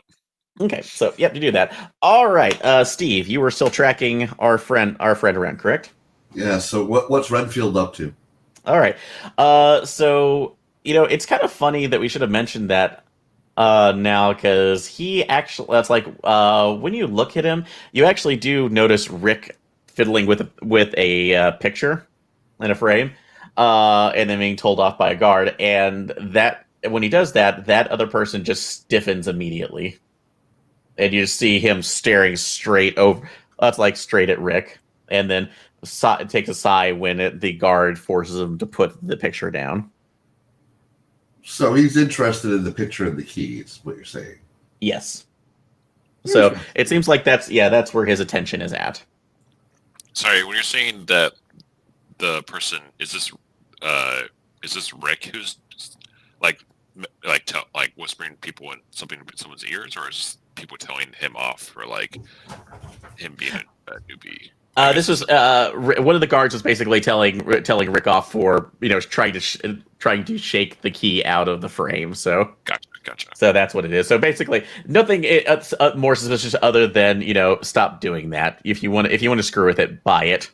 So that is the main. Our man Renfield there was watching intently. You say? Yes. So he is very much having an issue. So and do we know what the key goes to, or we were curious as to why there's a key in there? Well, it's like, I will say, if you have, I will allow PC hive mind in this case too, if you want to have communication. So I'm certainly curious to know why there's a key. Yeah. Maybe it goes to the briefcase. So I'm always curious about keys. Yeah. So well, I will say you don't have to worry. The briefcase, it is empty. So because it is unlocked and it's just a dial. So yeah. So I can check around. So it's the case Like, for carrying check around for parents. Yes. So but yeah, that key Check right around now. the briefcase though. False bottom, anything? Let's Maybe the see. name certificate. Criminology. Or search. Well, if it's secret compartment 2, that's more criminology. So you're trying to hide something. So. Does anybody have any art skills?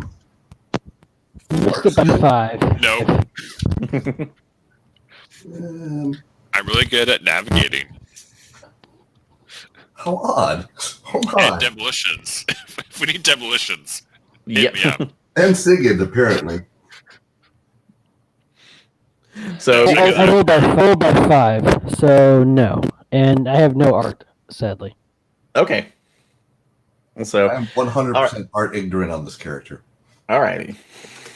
So, yep, that's all that you got from that too. So, but yeah, you can see. It's like you do have avenues. You can see where this guy is going. Like I said, you have locksmithing. I'll remember to go with it. So I guess we just guess. I don't know. Well, the briefcase itself is open, so it's unlocked for people to view since this could be sold. So, that's basically where you're going to. So again, it's the only thing was looking for secret compartments in it, which you failed that roll, unfortunately. So that's kind of without a roll. Can I do appraisal? How much do I feel this briefcase is worth? that one. So what's your appraisal? No, I don't even know if there's a skill. Oh, you're in waiting this to game. I'm appraise. Oh, just you're waiting saying, to like, appraise it. yeah. So okay, for the criminology roll, if you're fencing this thing, this Yeah. thing is easily a $1,500 briefcase. Wow. So Okay, it is a very nice vintage leather briefcase. Sounds like So I feel like it's something we're stealing anyway, even if it's not relevant to the game. But anyway, we'll go on. Just make sure I'm not in the room. You know I hate that stuff. Look, we can fence the briefcase Noted. to pay for the lantern if we need to bid someone. okay. This I'm is a good saying team. This is why I'm on this flammability team. should be Good key. job. I like So- it. Are there- All right. After I've been shooed away, are there any windows or anything in this room? Is it a closed parlor, or are there windows outside? There actually it's like there's actually several windows because basically this is several windows in this room, and then there's a back area that's leading into an enclosed, basically a closed sunroom. So this you could tell this was a large breakfast area to be able to kind of host a lot of other people. Can I kind of like fake being on the phone and kind of like press my hand up against the window while I appear to be talking and leave it unlocked for Sandra for later? Okay, so that's okay. I mean, getting arrested could save your life. That is true. So, depending on the situation, let's see. That I'm gonna have to go with another. If you're wanting to basically not be seen in this case, since that's there, I'm gonna say criminology or just try to make a straight dex truck to see if you can do it quickly before anybody notices. I mean, there is still. I suck at all of those. I could go for the dex. I'll try the dex. Or you could just let it be. I'm about to get kicked out of this auction. Can I just let it be? Look, we can all try and grab the key. That's the. We don't even know what's useful for. I think we grab the guy that knows what the key is for. Well, So I you will wait. I will talk to Chandra first and see, like, is it a good idea? Do you want to try to break in here later and grab this stuff in the nighttime? Should we try to leave you at entrance? Do I, Aaron? I mean, I would, but do I think it could work? Oh well, are you talking about the window plan? Yeah, and to get to the briefcase, or maybe just the door. I mean, yes, I want the briefcase. Do I think do I think it's worth it to get the $1,500 briefcase? That's up to you. So, if you're willing to steal this, you know that it has. That's like the information that you've gotten off of this so far is that it is a very nice monogrammed briefcase that is odd for being this guy's collection, but more importantly that it has an odd embossing on it that doesn't match to the initials of this gentleman's name. Have we investigated CS? Well, I will. Yeah, I will tell them.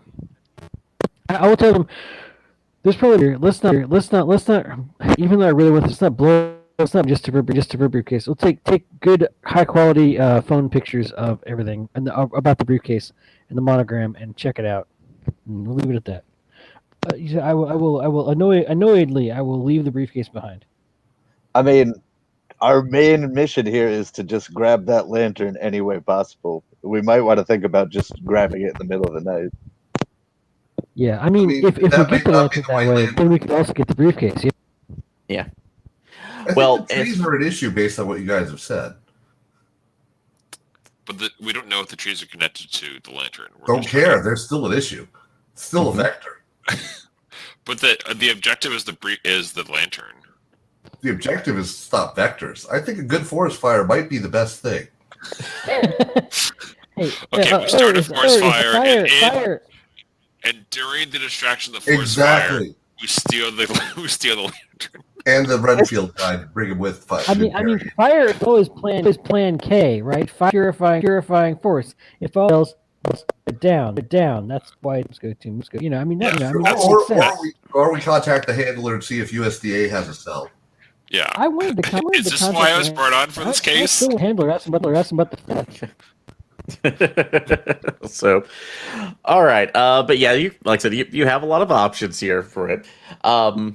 But about this time, so all that's a discussion aside of what you have. So, Melissa and Jennifer, come up to the front, kind of giving a that's like the wine champagne glass tink of attention, and says, "We want to thank everybody for coming out here. I know some of you knew my father very well. Even that's like though it's like this. That's like his passions took him out of his life, but this is at least where he said it. He was at most home. Said that this was where the memories of his life came to take roots, as it were. So." And I wish we knew him better, at least what it had, but so at least if you, it's like hopefully we can honor his memory too by that's like showing at least allowing his items to pass. That's like forward. So so if any case, that's like in any case right now, we're let's like have all the that's like we have champagne for all of you here for a toast for the evening. So to my father's life. So see it. That's the glass is up and takes a drink. So as does everybody else. So all right. Yeah. Anything is this? Does the champagne smell normal? I mean, nothing here, right? It's actual just champagne, yeah. So as far as you can tell, so just champagne, gross champagne. So, but I might be. I know I'm just speaking of myself. I don't like champagne. Anyway, voice from the sky over. So, but yes, so you do see that that's like, yeah, it seems to be normal right now. So, and the night kind of continues on. So, right. I will say that it is getting pretty late too. People are starting to leave. So, if you would like to, that's why I will say before everybody else essentially goes to bed for the night or does anything else, you can choose to see if you can try to get the key out again, maybe figure out that is, or track down the others. I'm going to take a quick break while you make your decisions to get another drink, and you can let me know what it is. So I will be right back. So we're not. Nobody wants to do the leave an entrance later idea for breaking in. Okay. I like it. I mean, I do kind of like the whole idea of let's start the forest on fire, and then let's have a plan back in you. Try to steal the lamp in all case, and then I mean a plan. Has anyone gotten the sense that either of the daughters are going to be like a font of information that we could tap into somehow? I don't know. Try and talk to one of the daughters. That's an idea. That's an idea. I kind of forgot it. I was trying to get information. I was going to try to make it play. Oh, sorry. Yeah, because Doc, can you speak up a little bit or move your? There you go. Hello, I am muting my mic now. That's much better. Great. Thank you. Yeah, it doesn't feel like we have a good idea what, like, we don't really have a good sense of why Frederick has all these items, like, aside from, like, we know from the lobby that he has he is Victorian man, but we don't really have a good sense for why he has these items, and maybe that might reveal some things, or it might reveal lies. We can try and investigate some more. I mean, it's probably my video game roots, but I need that key, damn it. Yeah, I could also go over. I could also go over to the painting as a new person and be like, "What's this thing over here? Oh, look, a key." Well, I think our way to get to that is to have a little chat with our Redfield guy. You know, the not fed in the weird fed mystery, chain of custody car thing. Well, I was wondering if it would be a good idea, since I'd already tried to establish the whole, like, I've been here before, I'm an existing customer. If I try to convince one of the sisters to sell me the picture as like, oh, I always loved this. It was always so reassuring whenever I mean, it's an auction. I don't think that's going to work. No, but like privately ahead of time. Yeah, well, it's also Aaron. I don't think it's going to work. Okay. Well, it depends on the situation. So what's your plan? Oops, that was out loud voice. You're fine. So with the sisters, all I remember offhand is I remember that I had been planning to ask about what's the with you said you're into traveling a lot. What's the lot with that? I'm not sure if there's a lot to it or not. okay, there's more information to talk about. Interesting. But I also like bypassing keys. Work. Okay. So, all right. So that, if you're wanting to look right now, you can try to press for more information because she is going out. But again, it is getting later into the evening. Now I think the whole thing, either the whole chat Okay. I'm sorry. You might have to say that again because you're still cutting out pretty badly.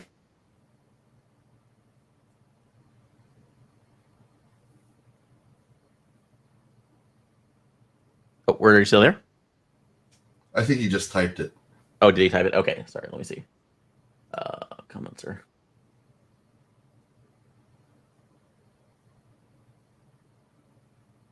Oh, the game chat. Here we go. So, all right.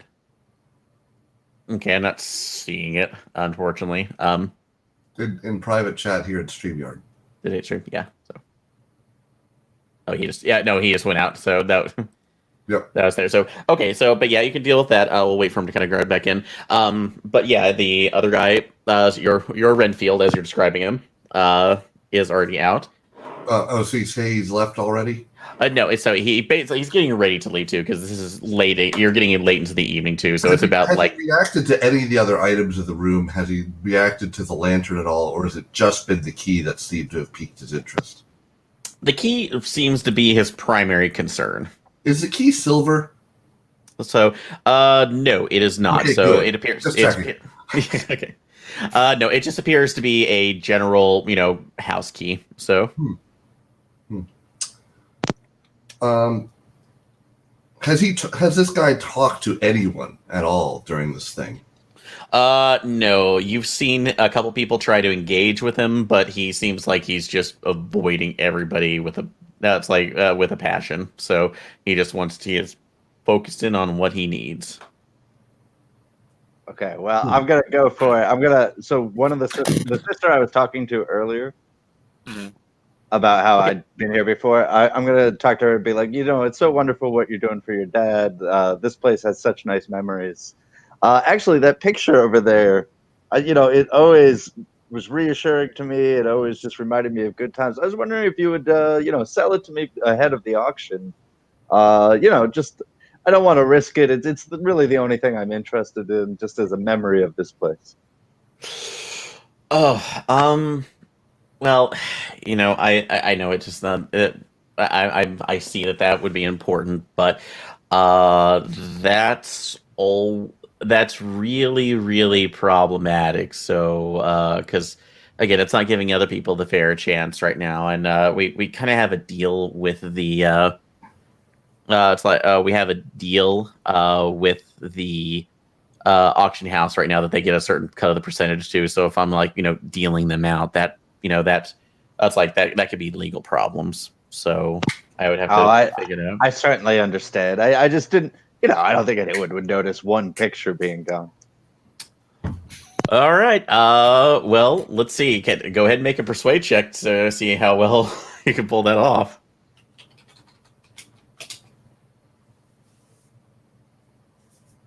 All right. Oh, what? Horny. Nope. No, she said, it's a really tempting offer, and I know, if this is definitely, but part of your life, but this, settling the affairs and, maybe making sure my family's okay is my life. But good luck. So good luck on that. I'll wait till the auction tomorrow. Okay. So, all right. But you have to do that. So, all right. Yep. So, you'll have to at least wait for that to see what's anything else. All right. So that's out. So let's go back to everybody else before we end the night here. So, Steve, are you engaging Renfield or? Yeah, I'm going to stumble into him, possibly lifting his car keys. Probably not. Just trying to get him to talk. Based on what we've been rolling, probably not. Yeah, you know what? I'm not even going to try for the keys based on how things are going. But I am going to kind of stall. Oh, sorry. Oh, hey. You were the other one interested in that picture with the key in it, weren't you? What key? The one that you're so very concerned about right now, sir. That's a picture, but there's no key in there. So there's nothing. There's no. So I didn't really know what you're talking about too. I'm kind of here just to peruse things for my boss. Fuck. Okay. Just no. Sorry. I'm sorry to bother you. So and he tries to walk away. I gotta be curious as to who would do that with the records on a federal car, though. So he freezes a little bit. Good. think we should have a chat, don't you? I really don't think I have anything else to say to you. And if you know where that car is from right now, you know that I'm not to be screwed around with. So I know people, a lot of people. Yeah. Yep. So, but you're here alone right now, and that's really what's important here. What's the key? What are you doing here? All right. So, so with that, Persuasion. I would say persuasion too, but if obviously he's intimidated too, and you're kind of doing an agent side of this, so I don't think there is an intimidate skill, so persuasion. No, it would be persuasion, but I'm going to say give me your best intimidating DG speech for him. So,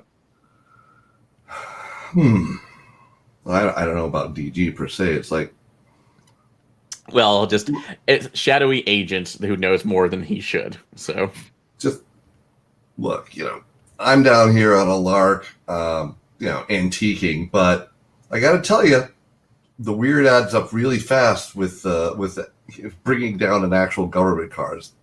Interesting choice. They do track the mileage on those damn things so very well. It's annoying. And just your fascination with that key. I mean, you just froze, man. So really, what's going on here? This thing's turned out way weirder than I ever expected. Okay, so go ahead and make your persuade roll at a +10. Okay.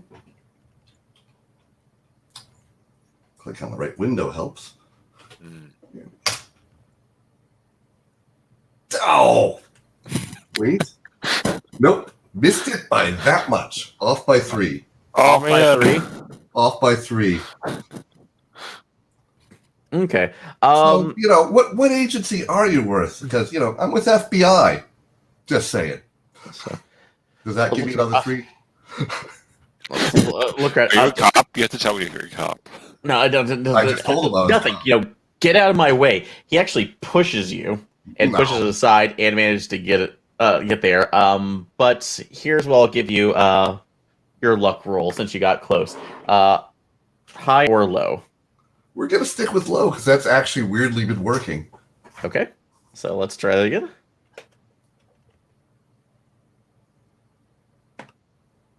All right. Yes, it is. Nice. As he's pushing past, you do see it's like looks like a silver business card case falls out of his pocket. Yep. So he does not notice it as he is storming out of the broom. Fair. And you pick that open right now, and let's see. I will let you name him. So what is the name of our mystery person? I really just want to go with Renfield, but I'm not going to do that. Mr. Redfield. Ren Steve? He has the very unlikely name of Joseph Smith. Okay. It's actually his name. Joseph Smith. Okay, so Joseph Smith. That is state. It's like State Department intern program. Intern program. There we go. That's enough ammo. I don't think the State Department has an intern program. Nice. So, well, man, why would he have cards? So. Oh man, You can tell these were personally printed. So yeah, I figured. Yeah, I'm thinking he's someone's kid at this point. How old is he? No, he is in his it looks like in early 30s. So as well. Damn, intern at 30. That's special. Or is he running the State Department intern program? So that's an unpaid internship. Yeah. I'm not clear. All right. So, but you do have an ID on him now, and you still know the room he is going into. So, all right. So that's the information that you were able to get from that. All right, Jamie. So, seriously, I do want to clarify: is he an intern or is he running their intern program? So, okay. Basically, sorry, I should have said this. It's more of an it's like assistant attaché. So. Okay, so it's but he printed it himself. Yeah, so this is just as real as the registration on the car. Yeah, so well, in this case, you can see there with that too, but it does have. Does it have his contact info, his email address, that sort of thing? Oh yes, it actually has everything on there too, and Facebook or Twitter. Yeah, well, I'm going to say you can actually look that right now. All that is actually official DO. It's like State Department contacts. I'm sorry, I could look at what for State Department contacts? Basically, it's like a general checks that you have your computer skills right now. That Look is them up in the a State Department. yeah. He literally works for that. He is an attaché to the Secretary of Defense. Weird. Still, it doesn't act like one. So, well, something's kind of it maybe bothering him. So that is at least in an odd situation. Alertness, was there anything else odd I noticed about him? So, I'm going to say you wouldn't be able to see that right now because of the previously failed check when trying to kind of persuade. So your attention was just on there. So, Fair. but you get the information that you have. All right. I'm gonna run. I'm gonna run this guy and see if he's got any crimes or outstanding tickets, anything. How long has he been at state? All that stuff. Yep. So that would be at least definitely the weird portion on there. All right, but back to Jamie. So because we'll wrap up the party here. So what are you doing before everything's done? I was going to go ask the daughters about, or I was going to go make conversation with the daughters a little bit more about where Frederick acquired all these exotic items. Okay, so they're in a larger conversation. I'll actually say Melissa's off to the side, but Jennifer is kind of more in conversation. That's like she definitely seems to be definitely kind of seems more or less the younger of the two right now, since she's more willing to kind of engage with everybody. And when you ask her about that, she kind of says, "Oh God, no, he was everywhere too. Just and." Airline pilot too. He would just buy everything else around the bend too. Going to France, Turkey, Istanbul too. He spent a lot of time kind of flying back. It's like doing flights right now within the Appalachian Mountains. So don't know why. It was always kind of weird, but we'll see about that. And so it's just a little bit odd. Is that just was there a lot of clientele over the area, or is that just happen where you happen to fly? He said he was he was doing personal flights on those, usually like small Cessnas too. He was clear for the big planes too, but he had his own personal little business outside of that, which he flew people every once in a while for spending cash when he needed to buy us. It's like buy us presents or stuff, so or the more expensive stuff. That's how I got my Sweet 16 car. Oh, nice. Yeah, I mentioned car in the parking lot. Oh, it looked like, all right, yeah. You're talking about. You're talking about that big black thing. Yeah, Dad flew like state people around too. So, I wouldn't put it out there too, but he did know some people pretty high up in the government. So. Oh, really? Yeah. So, but yeah, it's, I can't really say that stuff too, because we were told not to talk about it. So, yeah. Gotcha. Well, your secret is safe with me. Oh.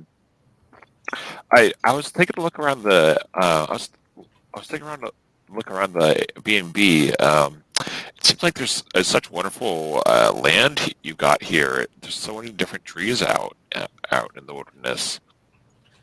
Oh, yeah. So it was always a nice little piece of land too. It's not my biggest thing too. I prefer the beach. So. Gotcha. Yeah, I have a little bit of a background in forestry, and it seems like that there's some trees that have been some trees are kind of having some experience some kind of weird growth out there, like some are decaying. Have you had any do you know if any of the handymen or any landscapers you've had to take a look at them recently? I don't really know about that too. Are you talking about those weird pale trees out there? Yeah, I noticed they just kind of stand out against from the rest of the native trees out here. So yeah, I don't really know much about it too, because Dad, he made it a habit to start planting some stuff out here. So I know he was told that was you're introducing an invasive species or anything to the land was not good, and he had some arguments with mom about that, but they divorced a long time ago, and whew, He would and argue with. He would her argue with it. vision seems to blur for a second too. You can see her eyes are unfocusing a little bit, like she's looking past, almost through you when she kind of mentions her parents. So, Gotcha. And that's yeah.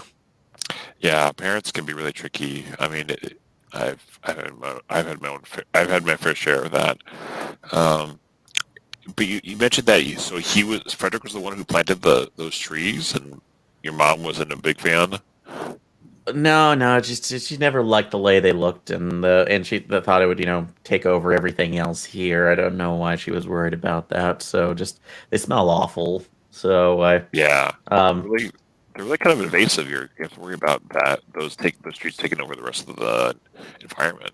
yeah. So I don't really know about that. But I don't think I can really talk about that right now too. So excuse me, and she goes off, and it just kind of mildly hits you too at this point that again bringing those trees back up, you get a small pang about your partner again. So your firehouse buddy, and it kind of reminds me too of looking at her, seeing that odd that she would seem so overwhelmed here. I know her father just died, but Mhm. again, the way she talked previously, it didn't seem like there was much of a connection outside of, what it's like what she was getting out of that relationship. So more, at least more concrete, or that's like out of a physical item. So yeah, that's a bit odd.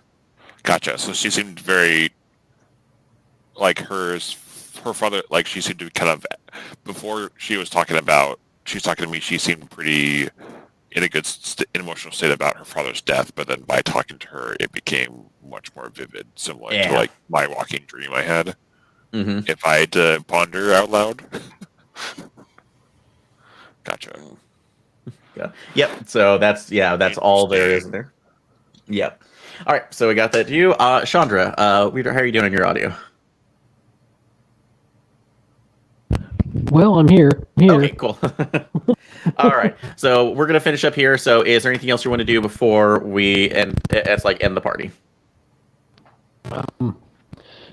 No, I'll move on to whatever happens next.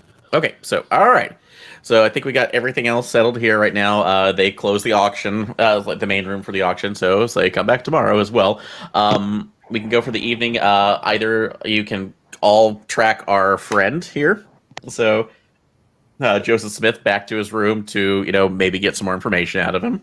So, or you can all go to your rooms and get ready for the next day or research some information. I'm gonna head back to my room. Did I get the information from DG yet about the flights information, or? You will get that here in a second too. So we'll kind of cover that here in a minute. Okay. For that, Yeah, I would let the rest of the team know about the. It seemed like Frederick had done a lot of flights around the Appalachians. Do we know if we know anything? If we could try and find more information about the trees, maybe that there's some connection to the trees we saw in the forest. Okay, so that Well, and one of you said that he was flying for State Department, but in the Yes, U.S. That's weird. that is weird. Mm-hmm. So some weird contradictory information. So that's Which is consistent with a dream lantern. so you can see that. All right. So so that could be both research right now. Is anybody else following Joseph around or trying to go back to his room too? Well, I mean, so Joseph research. What can I get about the guy he works for? It does. Are there any debts on him? Does he have any kind of outstanding security violations for clearance? Okay. Let's see. So with that, let's take a look for that because I'll say out of your bureaucracy role, you can't really get anything out right now because that is it's like. And by the way, we're in a different reality of of this one where we're outside the current president. So make any president I up you assume want. that the So- real catastrophe wasn't happening. Just Exactly. So, Yeah. all right. So basically, yeah, you look at this one. The guy is the current sitting Secretary of Defense. That is who he. This. It's like you've actually looked right now up on Joseph right now. He is an attaché to him. So, which is is weird. really weird considering how he was acting and how young he is. Yeah, it's a little bit odd right now for let's this. pass that one by the handlers. Yeah. It's like, what's the connection here? Why would these guys be here? Did they have some sort of connection with this guy that just died? Mm-hmm. So, you'll go ahead and get that here in a second too. So, but we'll kind of work around from there. Research on the trees themselves. So let's see. Who had the biology skill? So the doctor. I did. Doctor. Okay. So I will go ahead and I know you already rolled on that too. So let's see what else we can do. So now that you have a little more time on researching this, let's see. Go ahead and roll one more biology roll on that. Now that you have access to online research for a bit. Definitely get it. Yep. So that's like what you can tell from here is that that's like you can't list this with any kind of other species that you can think of right now. That's like at least out of just general case files. When you pull up some other older information right now, when it kind of hits you that invasive species in weird situations too. The only thing that ever came up in certain cases is one odd thing where it's like a man went missing that's like back in the 1950s. That's like a little bit. It's like in oddly enough a little Appalachian town. There was more of a logging community. They couldn't really find him for a couple weeks, and when they came back, they actually found that a tree had grown around him. Interesting, and it was this type of tree. It looks very similar to it. So, but when they looked at some of the pictures right now, they found, but this is stuff that was very much redacted by Delta Green. So, got it. And put out there because it seemed to be a one-off incident that not many people had actually seen before. So it would seem to be a little bit off. Can I get any of the information from that other case the DG had covered up? So, or is that just no, that unfortunately that's the only information that you can pull from this, even with that, because pretty much it was a one-off close case, and most of that information was lost within the that's like after the disasters after the Vietnam War. So when everything else, they're basically records that are still being pulled up to this day. So a little bit interesting in there. Can I do a check? Was that victim in any way connected to Frederick Ames? And so, for this case, no, because this was back in the 50s. So, okay, that is not anything else that you would have like along that case. So, all right. But that being said, and for a minute, Chandra, is there anything else you're doing? Are you tracking anybody else, or? Yeah, it might be interesting. I do have stealth at 50, so I might succeed. Okay, so are you just waiting to track Joseph and see if to his room and see if you can find anything? Yeah, Joseph, sir. Yeah. Okay. Go ahead and make your roll. Okay.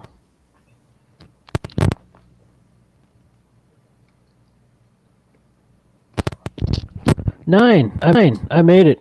Woo-hoo. Excellent. So, all right.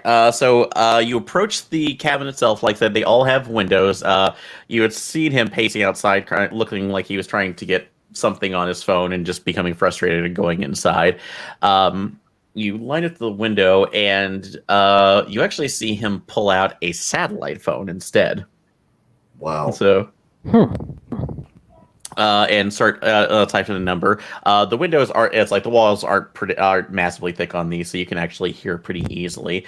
But he keeps when you hear on the phone, he only get one side of the conversation saying, "No, Alexa, the key's there, sir. Yes, like I said, I know where it's at, and I know we can basically kind of get any other money. It's like you basically give me a blank check to work with on here, but just." I think there are other people looking for this thing. No, I got approached. So there's some. That's like they look like there are other people right now who know that we're on to us right now. So I can't. That's like I don't want to. That's like I risk it right now. I've not been made for field work, sir. Like I said, I've just been records for you and the department. It's like for most of my time here, and I don't want to be killed by this.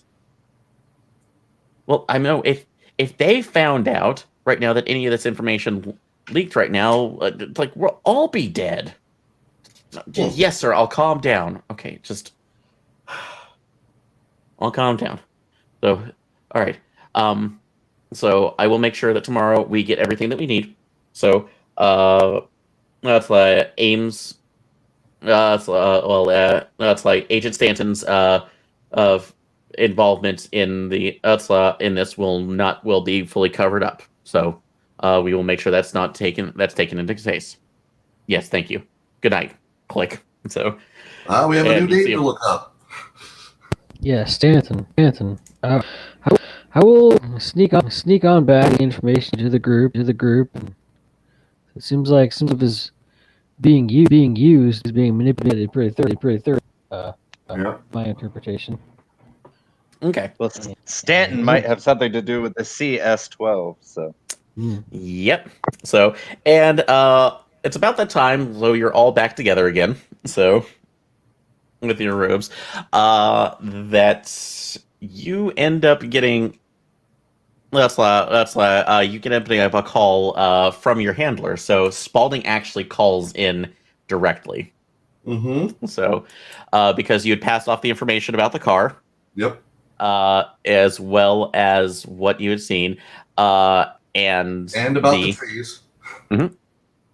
And about the trees right now, which is odd. And Spalding immediately goes, "All right, the trees are absolutely a concern. We've talked to I have given the information that you've passed along right now. We believe that the lantern is an authentic item. That being said, what interactions have you had with this intern?" And I just give this is what I saw him doing. This is what I'm doing. This is basically a summary of the conversation we had. I almost had him, but he didn't quite crack. And then we got a little bit more information, at least his side of one-sided phone call using a sat phone of all things. It is weird to me that he would A, have that equipment in country, and B, would have taken a government car to do this. Jesus Christ. Okay. Everybody, it's like you were not to pursue him at all.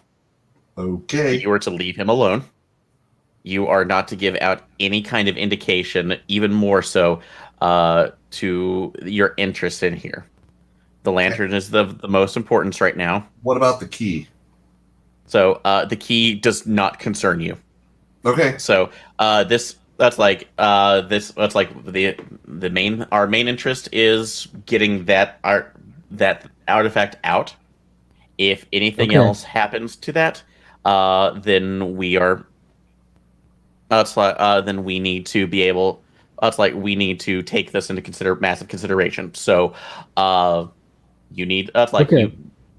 Well, my main concern, for one, the briefcase, and number two, setting this entire place there, because I feel like this whole place is suspect. But so, well, we're not. That's like you are not to.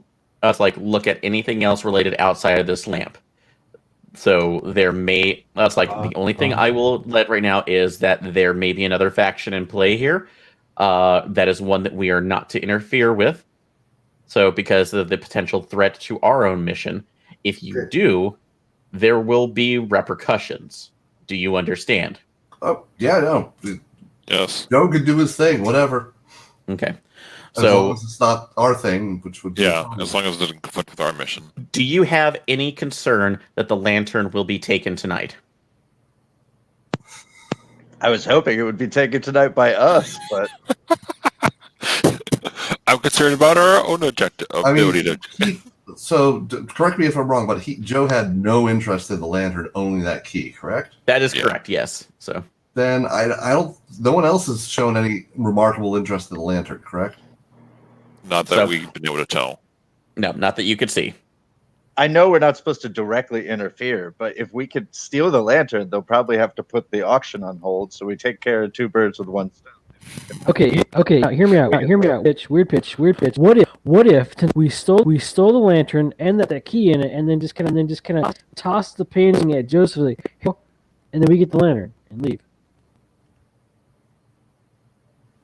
So the plan I understood right now is use the painting and the key as a false flag for another theft for stealing the lantern. No, I guess I just figured get Joseph off our case. Like, just do his job. It's like a very PC thing. Sure, we'll steal and your thing, and we'll hand it, and then we'll go on our way. No foul. Is the trees at all connected to our case, or are we ignoring that as well?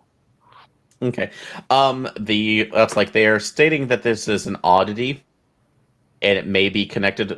Spalding says it may be connected in some way, but we currently have no evidence. That's like, do you have any evidence corroborating that? I mean, the guy that died planted them, right? So that is what the information. Yes, you have the information that these were being planted by this person. Yep. We don't. Is their mom dead too? Because we don't have any follow up on that. No, we just heard that they're divorced, but we don't know. We haven't followed up on that lead. Mm. Yeah. Has anyone mentioned the creepy death thoughts? I would probably mention that to the rest of you, but just kind of say it as like I felt something weird, but I don't know what to make of it. Okay. And then someone was talking to one of the daughters who had something similar happen. Yeah, that was me. Okay. So let's talk about the daughter having that happen. So we'll tell them about the daughter having this kind of weird, far away, extra. It felt like there's been like kind of griefy. Yeah, it felt like kind of like a vivid dream of like things that happened before in the past that are now coming back up to bear. Or like memories were aligning with maybe alterations. I don't know, something weird. Yeah. I think you guys are just crazy. We're crazy to be in this unit. In the morning, we'll let you know. Yeah. Okay. All right.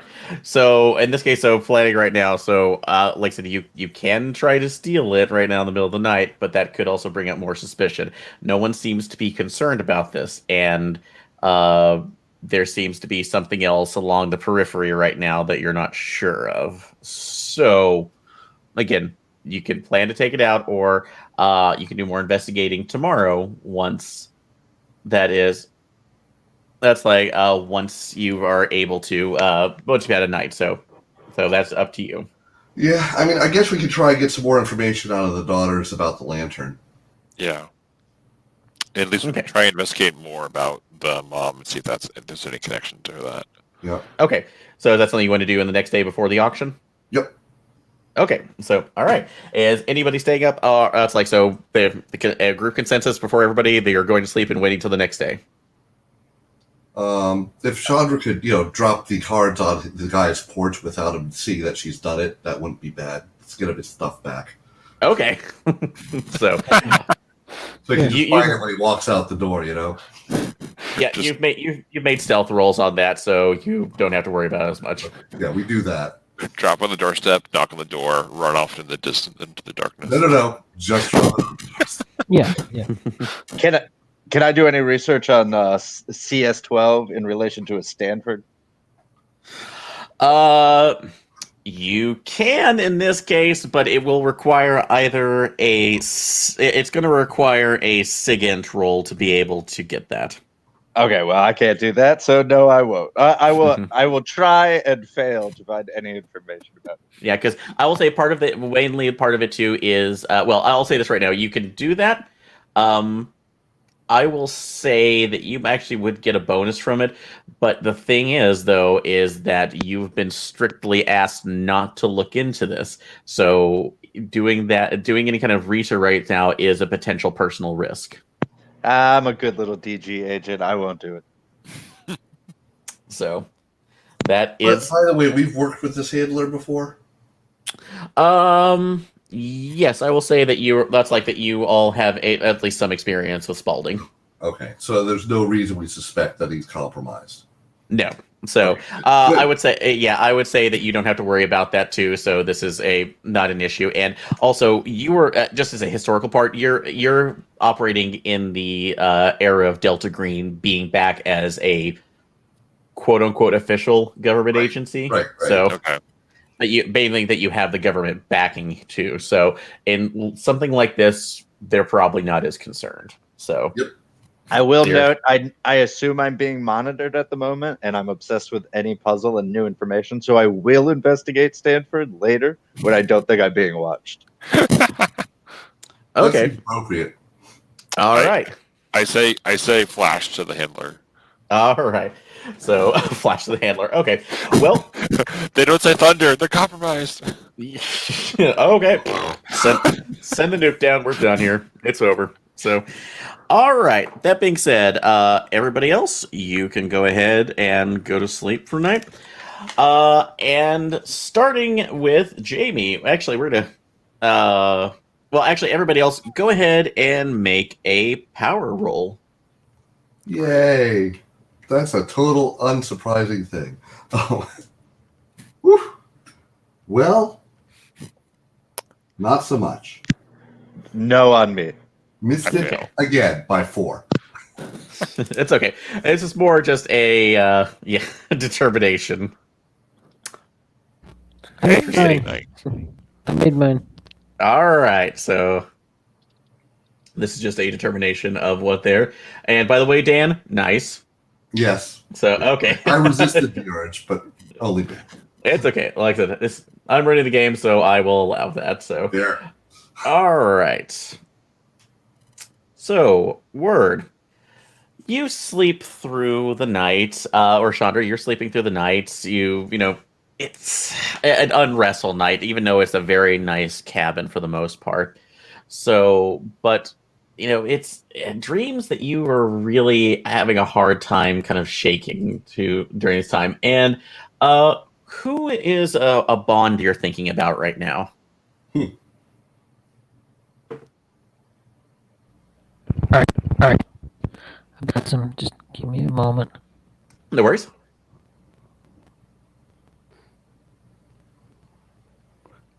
Older brother of mine that's reliable. Roll a level. Okay, what's his name? Steve. Steve? Yep. Okay, Yep. so, Of all course. right. So, Not Steve. Good old reliable Steve. okay. So, yeah, you can always rely on Steve. So he was, I'm assuming he's your older brother? Yeah. Okay. Yeah, he was at least probably the one who taught you to drive. So somebody who probably still visited you right now once you were, even when you went to prison. So tried to help you kind of get your life together. Maybe made some suggestions for security. But so you know that, you feel that that's a bond or a link that's almost it's like strained to the point of not wanting to look back, and you dream that you're talking to him, that you it's near Thanksgiving. You in this dream you want to be able to get together, you want to kind of we have a family again right now, but he just says that you've made too many slip ups this time. You put my family at risk just by being a criminal and Wow. not So dark. respecting others, and I can't do that. And he's just walking away from you, and this pain is so great because you at this point you remember how even though he's there for you, you are still estranged. And it is about this point where you it's like feel a shoulder it's like you feel a hand on your shoulder that just feels like a massive weight.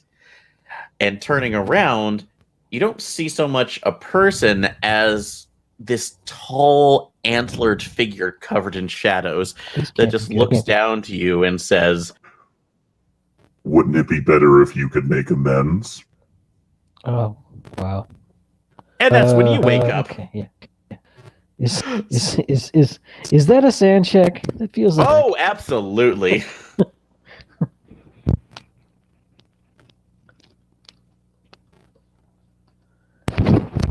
33. I have a 50 sand. Critical success. So, all right. Yeah. Good. So you're all. So because of this right now, yeah, you're only going to take one. So, Okay. so, It's just Thursday. Yeah, it's Thursday too. But that's your dream right now. We'll wake up in a second. To you right now. All right. Let's see. Who is our second right now? So Steve. So, who is a Bond that you would like to think that you're thinking about right now? Strangely, it's Walter, my old college friend and podcast co-host. You put that in there. How he got into that, Anyway. Okay, so why is Walter important to your life, and what's one reason that you are strained at the moment? Your relation is strained. I obviously Steve, not being a great person, considers Patreon to be a grift. Okay, so you feel like that is Just that begging is, people for money. I don't know why they give it to him. The show's just not that good. I just can't tell them.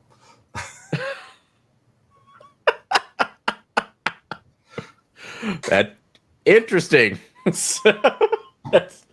So yeah, he just tells you, like, this hurts more too about that, because you think he should be out there making, being in the workforce and actually doing a double job. But doing actual journalism, yeah. He's actually pretty got talent, but man, squandering it.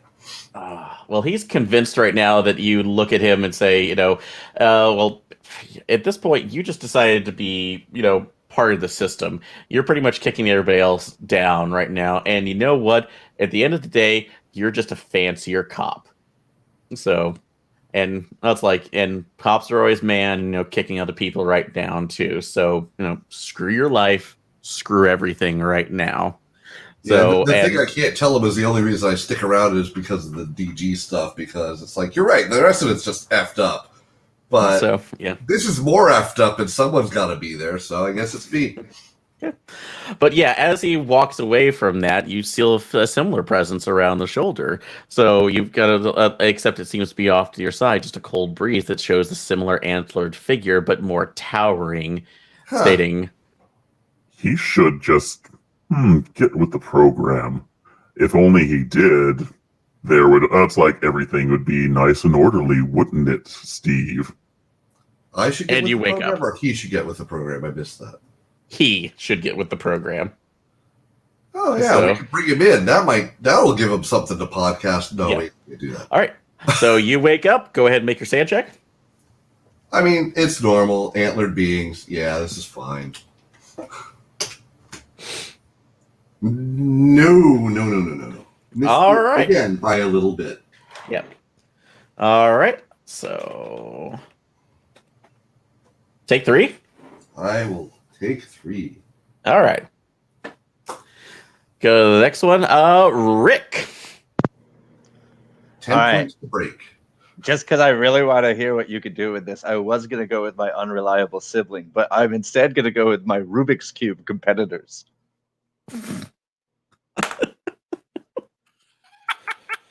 Okay, well, no, explain to me. So why was this Bond so important to you? Well, the competitions and this community, they've been in my life for, 20, 25 years. But recently I cheated at a competition in order to beat a guy I consider my rival. And nobody called me out on it, but people are suspicious. So, all right. So this, as you're dreaming right now, you find yourself not actually shift. It's like, you think you're in just a general room. It looks like a top of a table with a multicolored floor, but you find the Rubik's Cube in your hand. And you hear voices from everyone else saying, that's like, we respect you. You're so great. You're the credit to your, that's like to the sport and this. But every time you shift, you hear that voice shift itself, shifting saying, "Oh, I can't believe he cheated. Why did he do that? Somebody looked up to him. You're a paragon within the community." And as you keep trying to shift it to correct it, the puzzle just becomes more convoluted. The colors seem to multiply into an infinite variety of different cubes that you just can't put into the same color block. And as you that's like almost put it down, you realize that you're on top of the cube, and looking down, that's like is that same shadowed figure that's like stares at you with these void eyes. Wouldn't it be easier if everything were just the same color? One shift, and everyone does what they're told. And then the cube that you're sitting on collapses and you wake back up. Make a sand check. Oh no. I pass. You pass. Okay. So, all right, just take one. All right, and JB. So that's like, since we knew this, you end up dreaming about the night where you lost your friend. How did you end up losing him? Philip? Yeah. Yeah, we were going to it was just me and him on what seemed like a routine fire call. It was a cabin out in far away, and kind of more rustic. Yep. Hello. Yeah. So yeah, you were just a bit faint. You're good. So awesome. Yeah, I was going with Philip. It was just me and him on a kind of smaller call. And it was out to a cabin out in kind of a more rustic area, and it seemed like a small cabin fire that could start going out to like a nearby brush that would start going worse. So we jumped in and started fighting the fire, but we weren't really checking all the normal precautions because we were in a rush, and there was the cabin was putting up pressure, and during the backdraft, Philip ended up suffocating. So okay, so just at one of those other accidents there. Yeah, as you're running back, or at least you keep running back that thought back where you're opening the door and that he looks back at you and the backdraft keeps blowing back in. It seems to repeat over and over as your mind, you try to, that's like, see what you could have done differently. So, and that, but as you do that, then the third or fourth time when you run that through, once Phil turns back around, his face mask is filled with this inky blackness that seems to stretch out with antlers behind the fire suit, so his protective suit. So, and the voice just reverberates. Why weren't you able to figure out a way to save me? Wouldn't it be better if the fire just never existed at all? And wake up. So take your sand check. All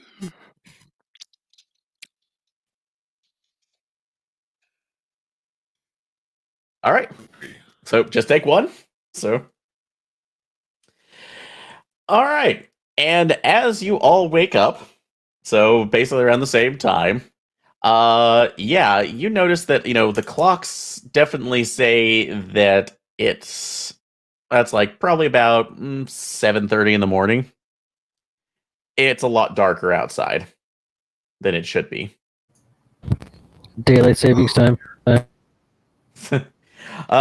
So not daylight. Yeah, even for daylight savings time, there should be lights. There should be the sun coming up right now. Since Is there like an inky emanation from the main building? so, you can't really see it from your cabin. Fair. So you were able to do that, but you can. It's like, but if you go outside, you can. But yeah, it does seem just eerily quiet without with the only other sound really being the wind seemingly rustling through the leaves. Is anyone else prairie dogging out their front doors to look around? I was gonna step out and have a cigarette, and then I guess notice the weird. I'm kind of having a weird morning. Yeah. I used to be the Ken Jennings of Yeah. Rubik's Cube competitors, and now, oh god, I've lost it. So I'm gonna step out, have a cigarette, and I guess notice that the sky is weird and investigate that further. Yep. Yeah, actually, well, it's not so much that the sky is weird as you all step out, but you notice that each of the area around each of the cabins basically was a cleared paths that led back to the main house, with the forest line going back into the trees, probably about 100 or 200 yards back in the ocean. There are trees growing up all around you. And literally the overhang is blocking out any kind of sunlight. You can see a little bit of it, but it is almost pitch black because of that's like the overgrowth. Everyone's fucking with our nature of reality. Yeah, everybody can take another sand check. Great.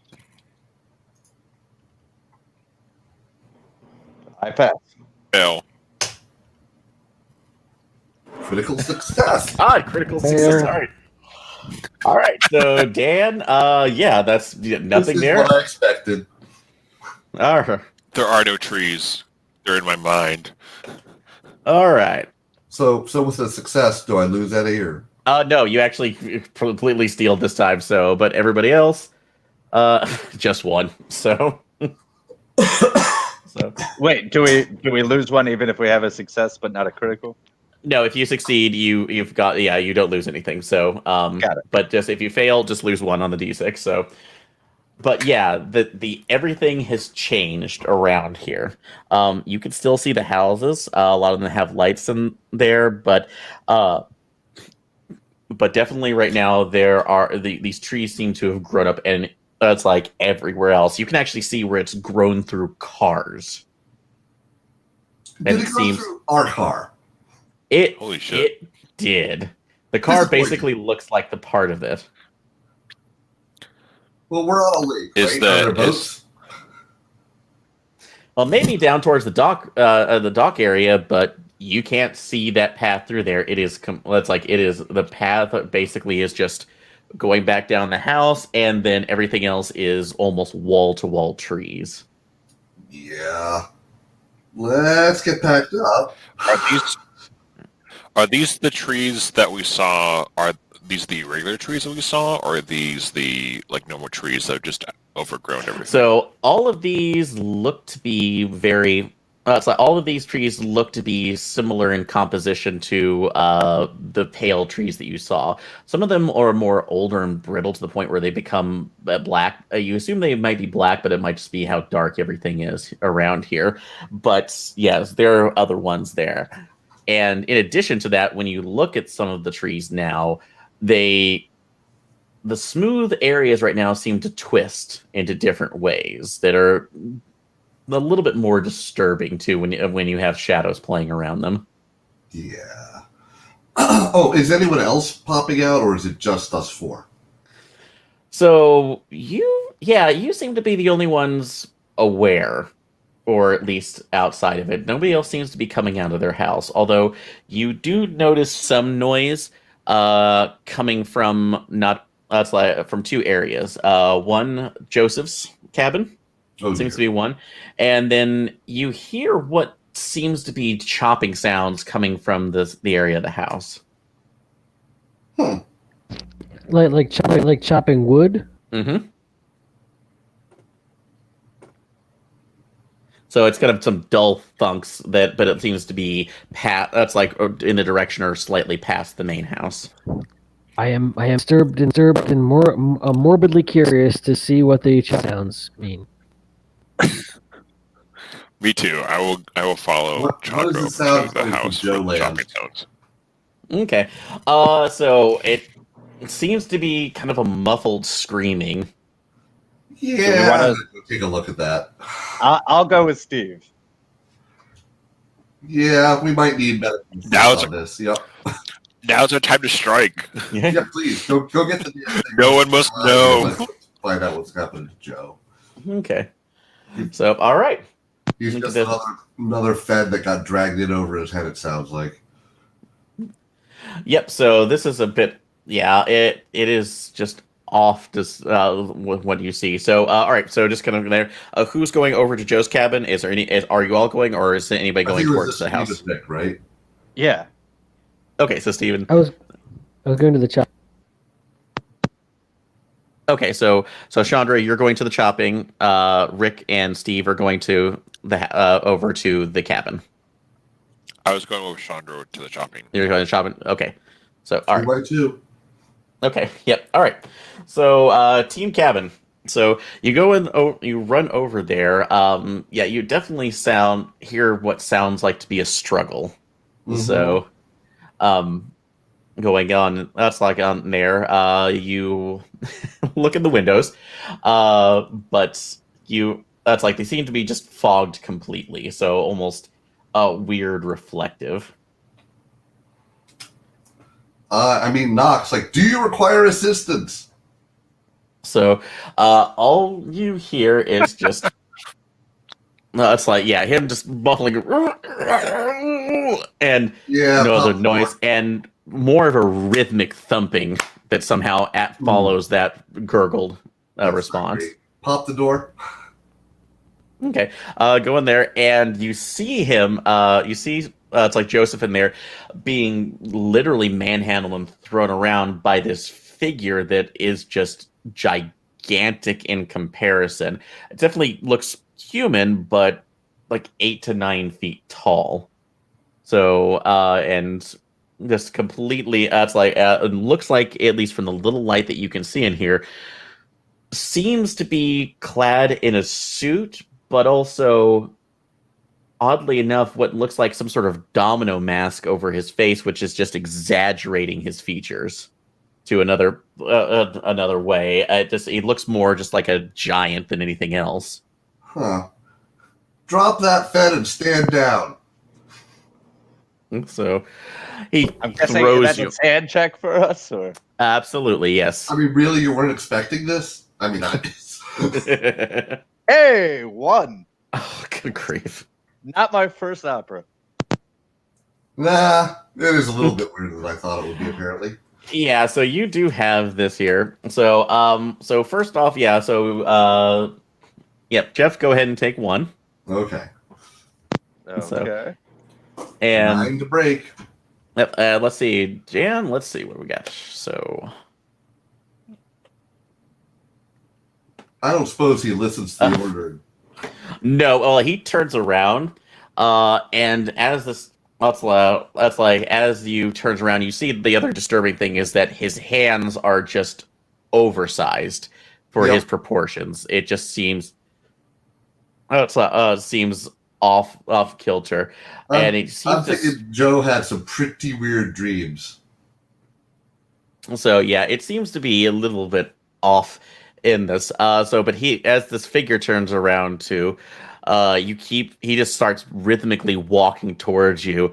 So that's like keeps repeating, "I work with my hands, I make the bread," and just keeps repeating this as he marches forward to you. So Well, how are you dealing with him? Way.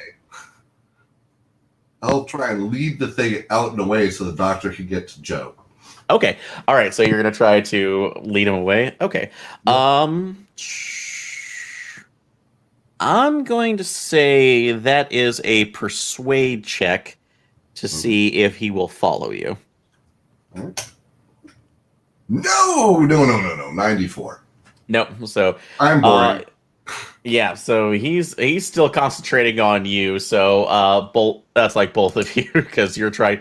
So he's not following at least this kind of deception too. So, but he's now made the close in, and he is going to go ahead and attack the doctor. So go ahead. Whoa. Trying to dodge out of the way. Yeah. Okay, so instead of following me back, he's just going to attack us. Okay. Yeah. So he's not falling for it, and he's just kind of going for it right now. So that means I also backed out of range, so I can just shoot him. Okay. Well, so that would be the action for here. So we'll start going into order here. That being said, so let me do his attack first, and then we'll see. So, all right. Well, I failed my dodge. All right. So that's going to be hit. Let's see if he... Oh, okay. Yeah.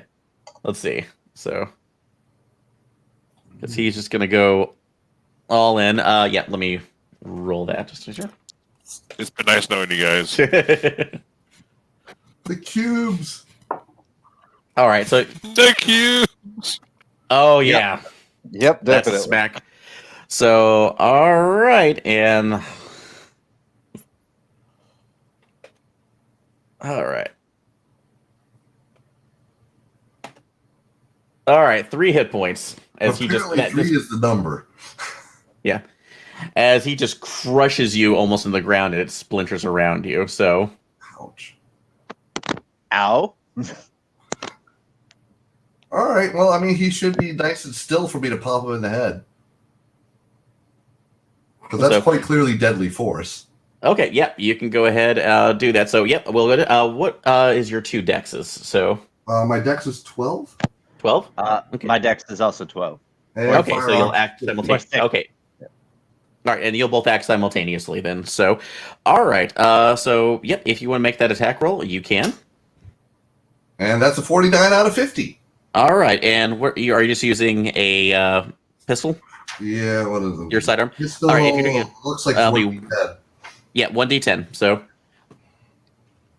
and actually, I'll say that you could got that at a point blank, so you were also getting that. So, but all right, go ahead and make your damage roll.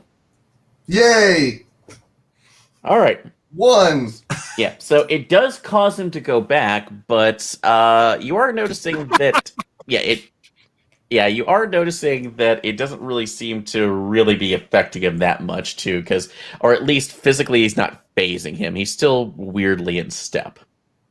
So with that, all right, Rick, I will say that if you want to, you can make an since you were given some respite and he won't attack because of that.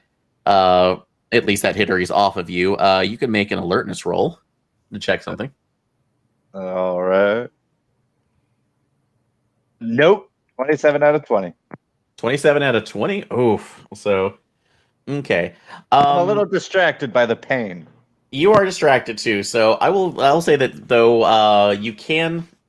So because of this, you don't get the full information on it, but you do notice that once your vision's coming back, that you see a bit of a tendril following it's like going behind the figure. So you don't know, you can't see exactly where it goes, but it's like you might be able to look around the next turn or at least get out of the way. So, Like a wire or something? like it's being puppeted by the trees. Well, or something is leading possibly. So, but you're the only one who sees this too, because Steve is currently firing into it. So, There. yeah.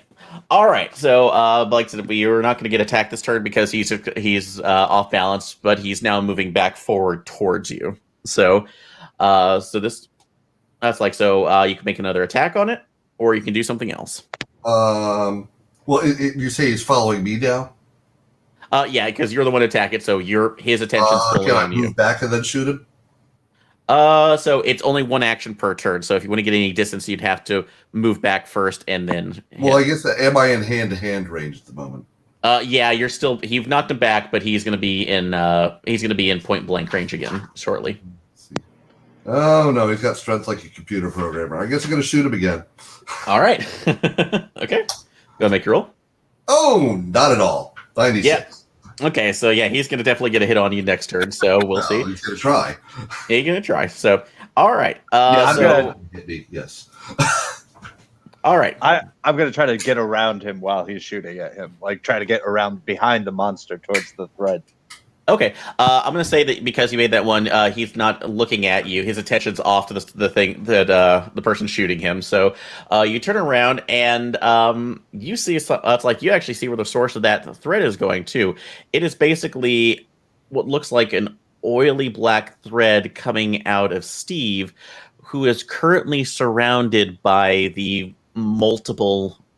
It's like multiple different branches that are of pale wood that are growing up and around him. Oof.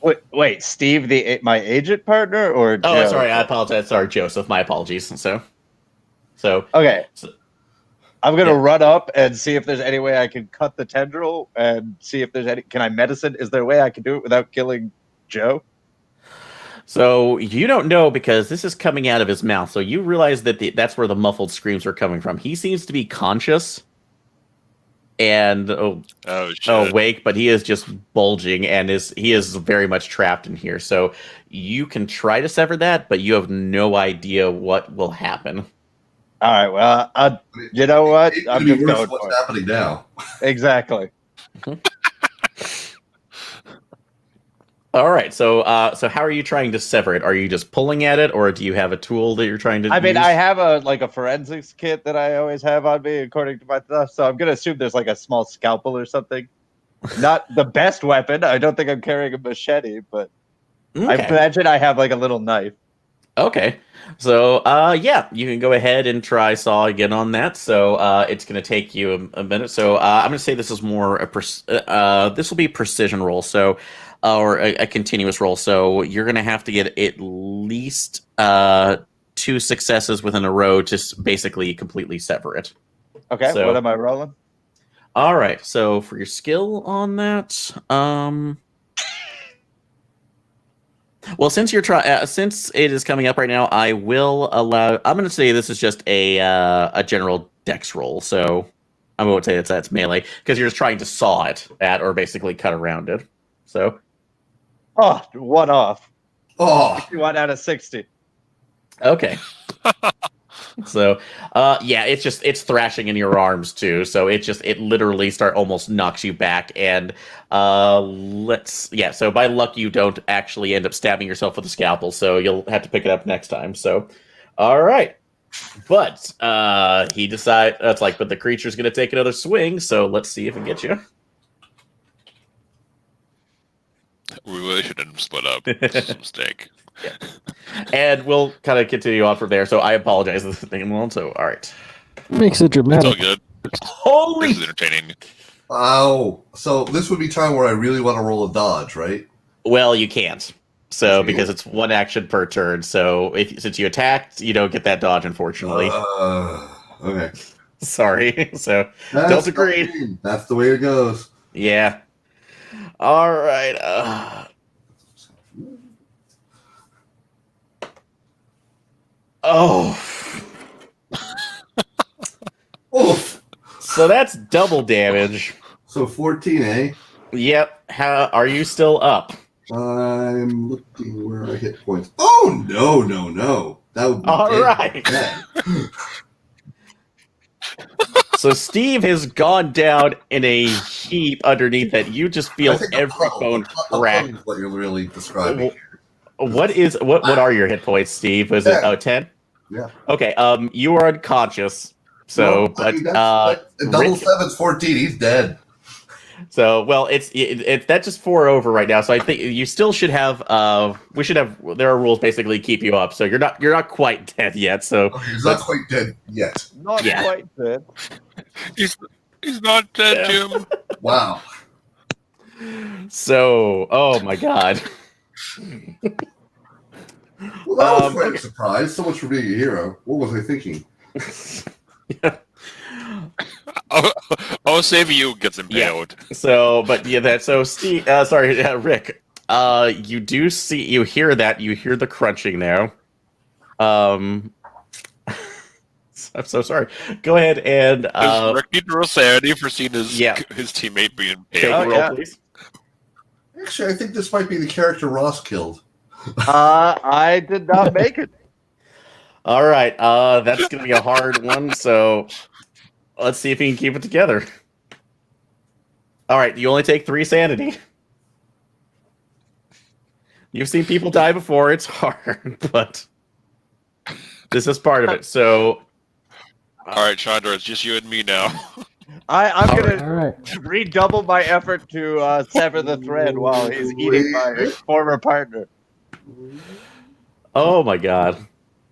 So, all right, but yeah, go ahead and try again. So, this time though, because it's at least stable, I'm gonna say you get a plus 10 on that.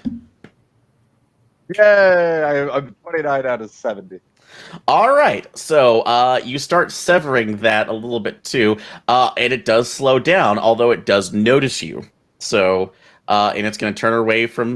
It is going to go ahead and turn away from Steve. Start coming through you, so you have 1 shot before it comes back into range. All right, I think this is all I can do. I'm going for it again. Okay. 75. Nope. The rules just keep getting the same. Oh my god. All right, so let's see what happens. Okay, you're lucky right now. So because it's still far away and you actually sever that, it had a negative, so it does miss. So All right, from held hard, I saw it. was the last one? Yes! There we go. So taking another slice at it too, it does. It's like literally dissipate too. It reaches for you, but you feel it basically almost like a wind. It's like passing out of sight as the. That's like as you turn back over to Joseph, and he just starts vomiting up this. That's like darkness, and as he does, it seems the branches that were around him seem to become brittle as he's breaking them off, and just sobbing and crying from here. So Okay, well, he I seems will to be concern Joseph. I will concern myself with Joseph after I run over and check on Steve. okay. So Someone call a doctor. yeah. So this. So we'll get back to you there. So all right. So thank you, Chandra, Scott. Thank you for being patient. All right. All right. So it's me and Jamie. We're exploring the chopping woods. Yeah, so you were going back towards the house as you're seeing it. In there, something that seems to be a bit odd as you're getting to the other side of the house. There seems to be you hear something what would be a grinding sound now that you didn't before, and as you look over, there seems to be another building that is existing behind the house itself. It looks, for lack of a better term, like an old mill, and you can see that it appears to have a water wheel that's turning that it's like turning the grinder that it's just huge. It seems to be going over the house. The chopping sounds you're seeing off to the side seem to be you actually see what appears to be a small light that's coming from there, and it definitely sounds like there's somebody chopping wood out there. Okay, I guess I will walk into the person chopping wood. Also, I really wish I'd gotten a weapon. Also, desire to set everything on fire intensifies. If you want to do that, you can try to find things in the house to do that. No, I want to walk towards the chopping wood sound, but I'm alertnessing. I'm looking for all of the different ways I can find a weapon and or set things on fire. Really both would be. Okay. So, all right. So you're trying to find some things. Go ahead and you can make a search roll. Okay. Do we have a search skill? You do. It's under investigation. Okay. I'm just not very good at it. All right. Let's try.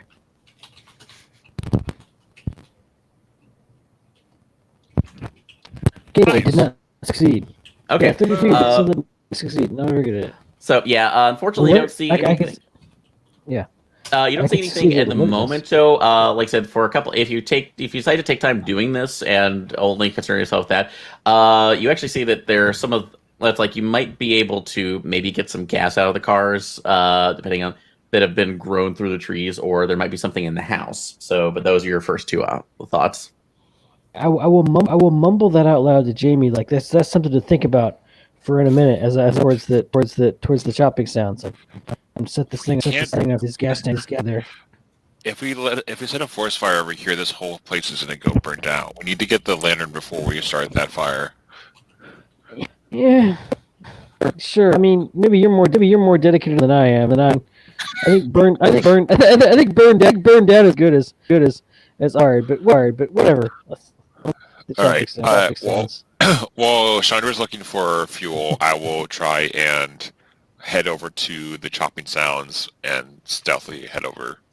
Okay, so you're gonna try to stealth over there. Okay, make a stealth roll. Great. 8. Woohoo! Damn. So, all right. 1 second. So, Okay, I don't think we should really into groups of one. I want to at least keep within eyesight range. Yeah, for sure. Okay. All right. So that will be your decision to go through to be able to continue. So yeah, you decide to go over and as you're it's like stealthing right now, you see that there is more of a tall, lanky figure that not it's like unnaturally tall, but just kind of taller. That seems to be in a wide brimmed hat, but also oddly enough, what looks like an that's like a pilot's uniform, if that makes any sense. So that seems to be chopping at one of the old. That's like the very pale trees. Does it look at all like Frederick Ames?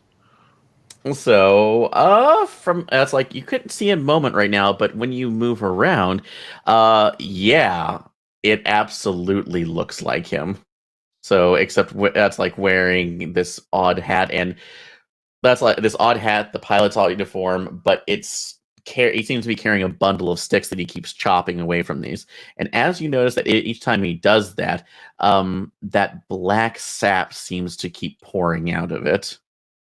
So, and he looks just utterly exhausted as he keeps looks back over to basically the darkness, and just weirdly asks, "How long do I have to do this before you keep your promise? How long do I have to endure this?" And it's like not really expecting anything. It's like, why? Who is he talking to? A voice comes out of the darkness with these two glowing eyes that suddenly appear, and it's weird that you could see this figure even though it's pitch black, and it just responds, As per the promise, your life was bound to the lantern. If you wish to return with the life that you have so sought, you must continue to grind the edelwood into oil, or else the light will go out forever. and he just see that he just sighs and continues to almost drags his axe wearily into the side of the darkness as the shadow itself starts to sing, and that sound becomes echoes as it seems to get further and further away. The shadow starts to sing. Mm-hmm. I think guys.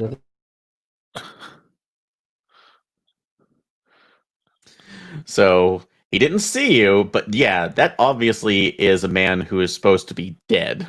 Yeah, for sure. It feels like a sanity check. Yep, go ahead, make one.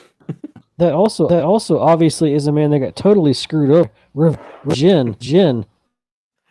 Yeah, So that's there. a fail. All right. So, all right. That's gonna be a 6. Ooh. So Oh shit. So you all see right. living darkness ordering out a dark man, a very dead man. Fight, flight, or freeze. I'm gonna freeze because I don't want to review my position and just freeze in position. So, all right. So you're just kind of frozen at the moment. So that being said, all right. So, Chandra, I will say that go ahead and make. I'm gonna make a luck roll. Can you high or low? High. High.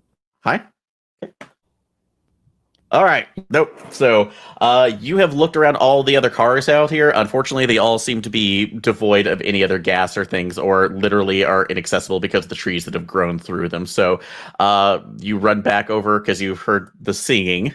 That was the very deep tenor walking into the woods, and find Jamie just staring at this tree, the tree that has obviously been chopped, that is exuding this black sap.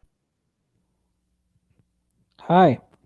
I assume things are terrible.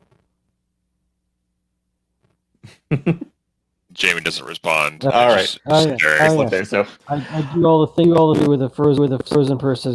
Wave my hand in front of all right.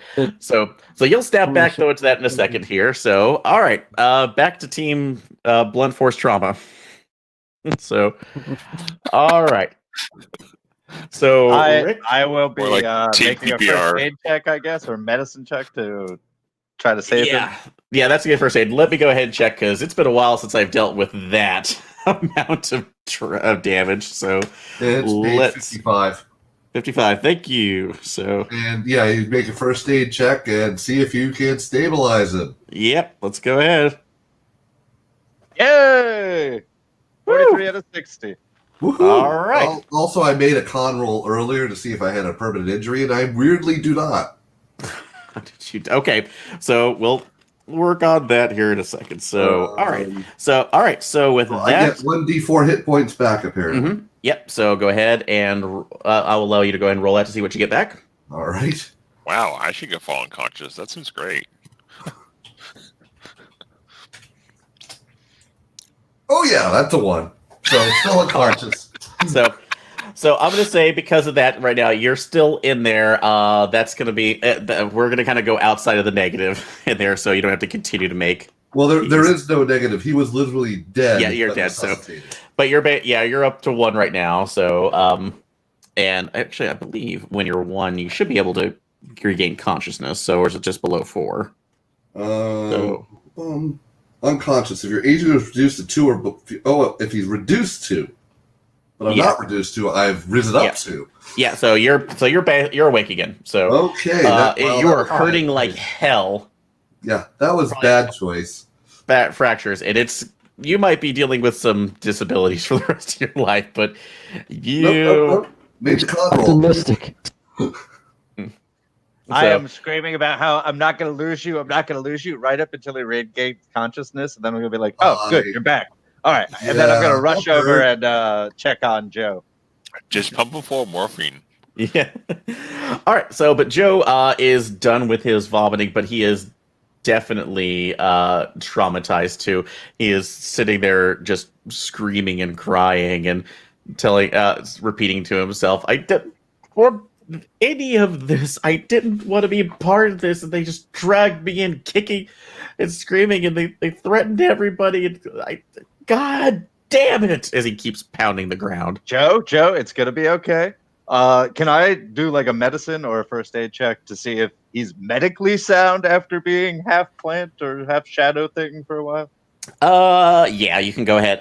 What's your medical skill at? First aid is at 60, medicine is at 60 as well. Okay, so general check of him, just looking at him. He actually doesn't seem to be that bad a condition. So the main issue is his airway being blocked. So, but he really, it seems more psychological damage right now is the bigger concern. Okay, well, I mostly deal with dead bodies. Bedside manner is not a thing for me. Okay. So So if he's all right, I'm going to walk away. true. You're alive. Congrats. Well, you do realize though that he is, that you might be in a position to gain information from him, though. So That's Steve's job once he comes to. all right. Well, I'll say that you are have come to right now. So, but you're kind of discussing this, and that creature has completely dissipated now. But you do again find it odd that he has here. I will say though that with some of the things that are around here, like I said, if you want to, you do find a laptop of his, as well as just some files that are spread around. All right, these all sound like Steve jobs. Oh, Steve is quite willing to back away if the handler said back away. It's like, okay, it's not us. Fine. Fine, I'll look at the laptops. Okay. Also, Steve's not moving, dude. Much. Nope, it's not. So, all right. So you do look at him there. He has thankfully left this unlocked because was either looking at something ahead of time. But yes, you do notice that some of the communiques in here are specifically opened up about Frederick Ames, or that's like the name that apparently they were searching for, which was Charles Stanton. Okay, so now I know what the CS is. Mm-hmm. So, with that slight information, and it doesn't say much, but it basically says standing orders are to obtain and redact all file information to be able to protect program assets. So, And does this look like DG stuff, or does it look like maybe we have some competitors? absolutely, this is not DG material. It's like when you look back down further, you actually do see some code information too for basic redaction file information, and it is not Delta Green at all. So, Okay. but I will say that if you do have, let's see, I will either allow SIGINT history at a negative, or let's see. Those are going to be the two that you can look into. So, or actually, I take it back. Or bureaucracy at a heavy negative too. All right. Well, bureaucracy at a heavy negative is the only one I would stand a chance All right. on. So that'll be at a negative 20 for this. So. All right. 39 out of bureaucracy of 50 minus 1. No. So. No. Yeah. So like it is just barely. It looks something really familiar that you might have seen before, but it is So without at least that. Well, since nobody's watching me at the moment, I'm going to take out my phone, take some photos of this stuff, and investigate this on my own later. Okay. Because that's a... Hey, yeah. No, one day I will be the baddie in this scenario. There you go. So, all right. So, but you can get yourselves up Goals. and move out towards the house, or is there something else you want to do before we switch over? I mean, mostly I just want to get Steve stabilized, see if he can ask Joe any questions about what the hell is going on, and then go meet up with our team. Okay, I'll let you go ahead. Let's see. Go ahead and make one more first aid check.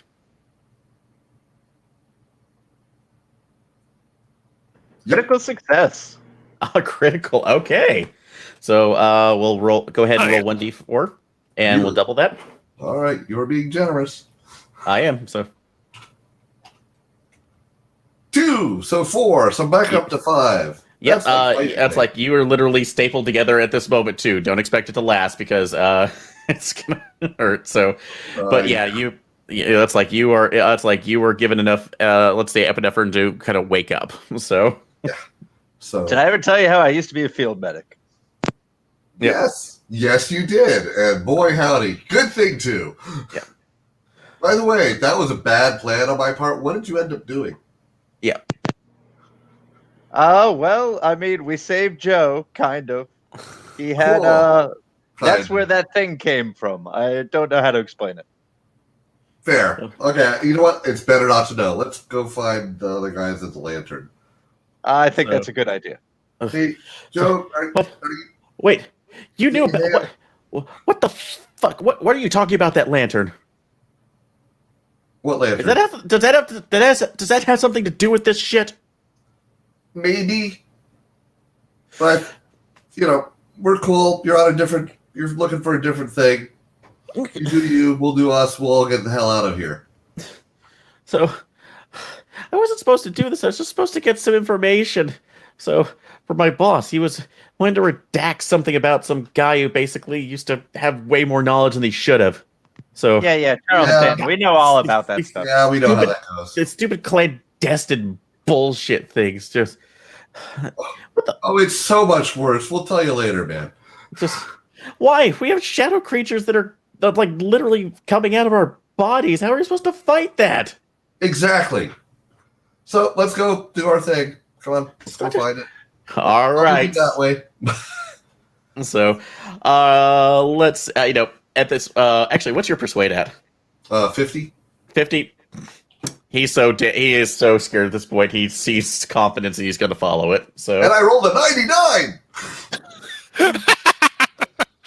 I think I'm just mumbling at this point because ow.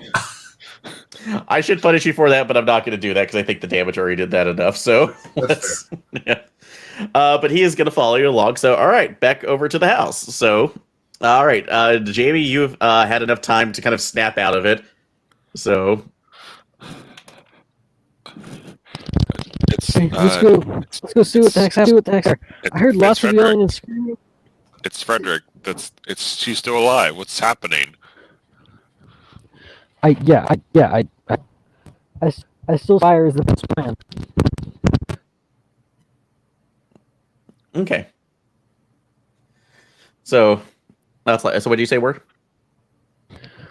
I still say fire plan. Okay. Frederick's still alive. I don't know what happened to him. Like he clearly got screwed over by being on the wrong end of a grift. Yeah, let's go find the others. We gotta figure out something to do with this. Okay. Yeah. All right. So you say about that. So at least you're staffing out of that a bit to there. But yeah, that's still one of those moments of at least a temporary thing. So that's like for that entire Yeah, situation. sure. It's gonna. Yeah, that's a You lot mentioned of something fun. about Adelwood. So Adwood? Adelwood is what he said. Adelwood.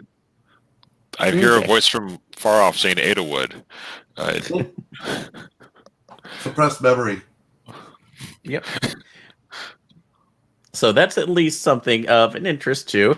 And actually, I'll say, do either of you? I will say you can roll either history or occult. Which are both base 10%. Both base 10. All right. Or Chandra, do you have either one of those?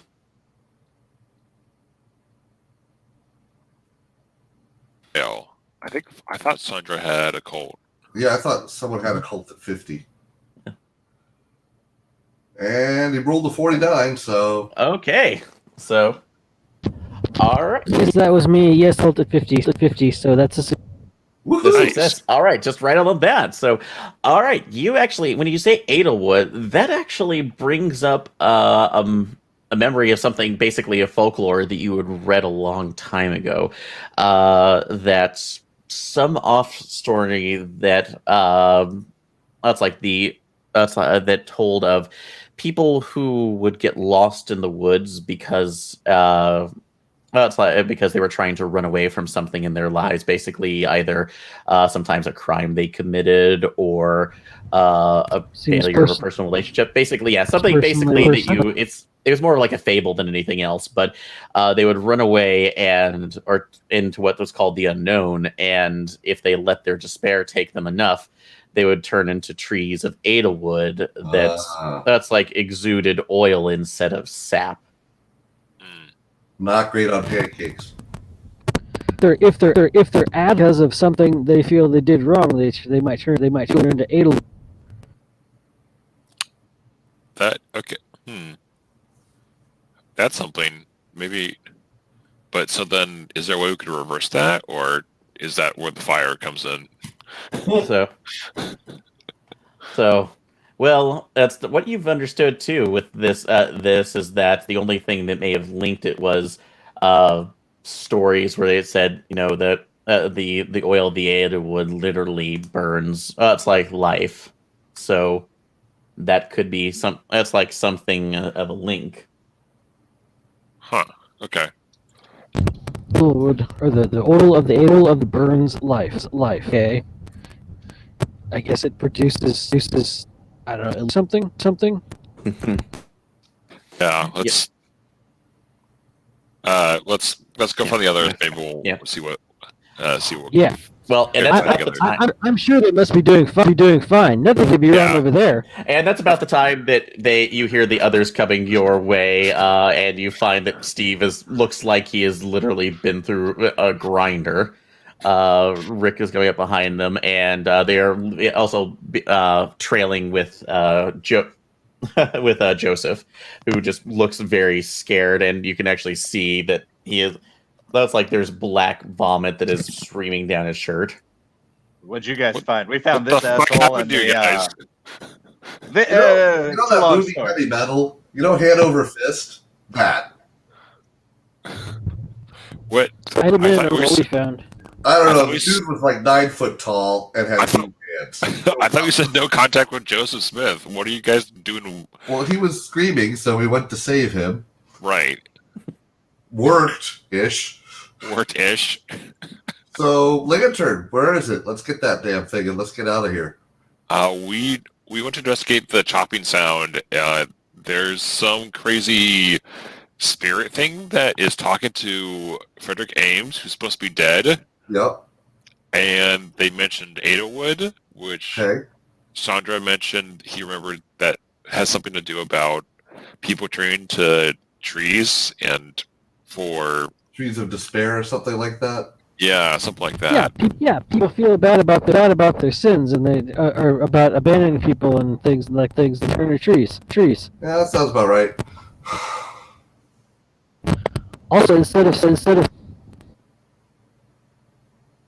You muted instead of. Oh yeah. so oil instead of from the trees. So yeah, and they do. So it's something that at least looks into that, and at least the connection that you can make at this point that maybe something between this. It's like this lantern that you're supposed to put and the oil that is being extruded by this Edelwood. So Yep, something that's why that- we're going to put normal oil in it and just stop the whole damn thing. Just light her on actual fire. It'll be fine. Let's get out of here. So, but you do still have the house that you can go into, as well as the other building that seems to the mill building that seems to be behind it now. I mean, we know where the thing's supposed to be, right? What was So- that other house the house where the lantern is? So, well, that's as far as you know. That should be, if the lantern's where it should be, that it should be in the house in the main dining area that's been converted into the auction area. That's where we're going, right? So, as you assume, that's the last place where you saw it. But you also know that, at least Jamie, you noticed that that it appears that Frederick was also carrying a lantern too. Oh, he has it with him. Oh, he has a lantern? Oh, okay. So that's the light source that you saw. Oh, well, we better go get that from him. So are you saying they're lanterns that both look like that picture at the same place? Well, you've not gone back into the house, so you can't confirm that. So, Well, I meant in the same general the house in the set area. There's different lanterns that look like the same kind of lantern because it was a weird looking So, lantern. I will at least give you Jamie that Jamie, from what he saw or she saw, that was basically it basically looked like the same lantern from where you saw. Gotcha. Were there any places with Chad, I don't know, axes or other tools and implements of destruction between here and there? Because those might be useful. Okay. Don't know. It's like not axes, but technically you know that there were weapons being sold within the auction. Yeah, with but the zombie auction. weapons are. Yeah, there were firearms. There were handguns. I remember. Okay. So But for some that, of those were fakes. Many of them were fakes. True. Yeah, you can actually. I will say that you can. That's like there is essentially a groundskeeper shed that is off to the side that you might want to take a look at that. So, but I will also give you the other thing here too, which is actually everybody else can go ahead and make an idea check off of intelligence. No! 98. And a nice. Nice, yeah. Nice, and it's a success. Oh, that is actually nice. Fail. Okay. All right. So, that being said, Rick, you end up remembering too something that about what you thought about at least what the rumors of the lantern too, is that it again that it's affecting reality. That anything that person or somebody might want to happen in there can become real because of it. So that being said, those weapons that are obvious fakes right now might not be so fake anymore. All right, let's go. Let's go check out the hotel. See what we can find there. Confirm that it's not the lantern we're looking for.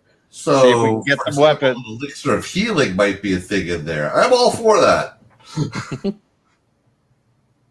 All right, I'm gonna lead them off to the hotel. What could go wrong? Yeah. Ow. So, all right.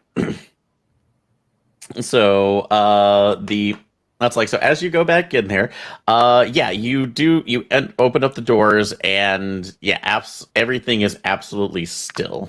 So, you do see a couple of the Edelwood trees sitting at the entrance the main showroom or the that breakfast area that's been converted to. But you absolutely do see that those probably were the guards now. And now that you can see them in a little more light, it's like within the building, the bark is very much, when you look at those, you can actually see the images of their faces stretching out. So, like, the skin has been pulled into this bark as they're being brought into it. So, no sand check on that, but so I've seen worse. yeah. So you've Just seen outside. worse. Private security guys, they never get a break. Yeah, Yeah. you've seen worse on there, but you do see more of the guns around there that have been. That's like that are it's like everything else. And yes, if you take a closer look at them, they absolutely look much more real. So, and a couple of these right now, in addition to just larger hunting rifles, are at least 2 elephant guns. All right, let's take those. Okay. So, Are all they right, loaded? all right. Who's reaching for one? So, Are they loaded? well, first off, we'll say who's reaching for one. So, I will reach for one. okay. I'd like to rifle.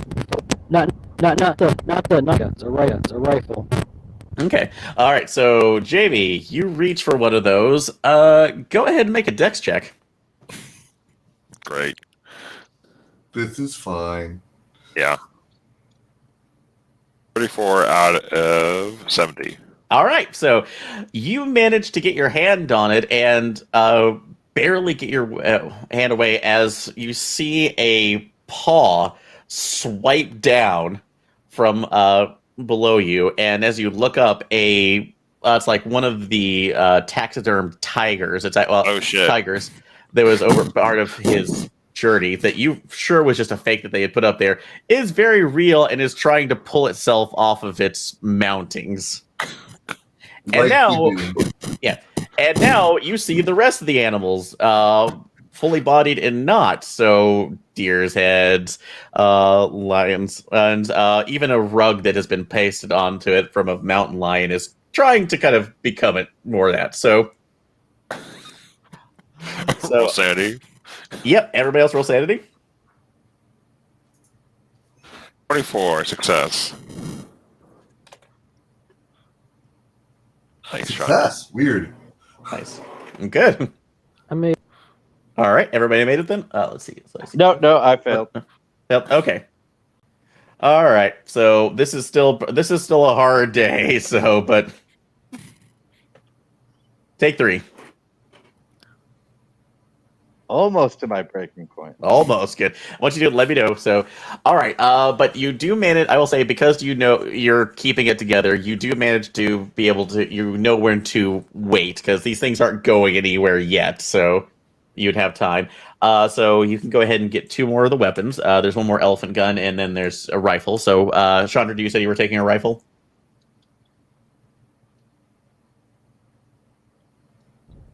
Yeah.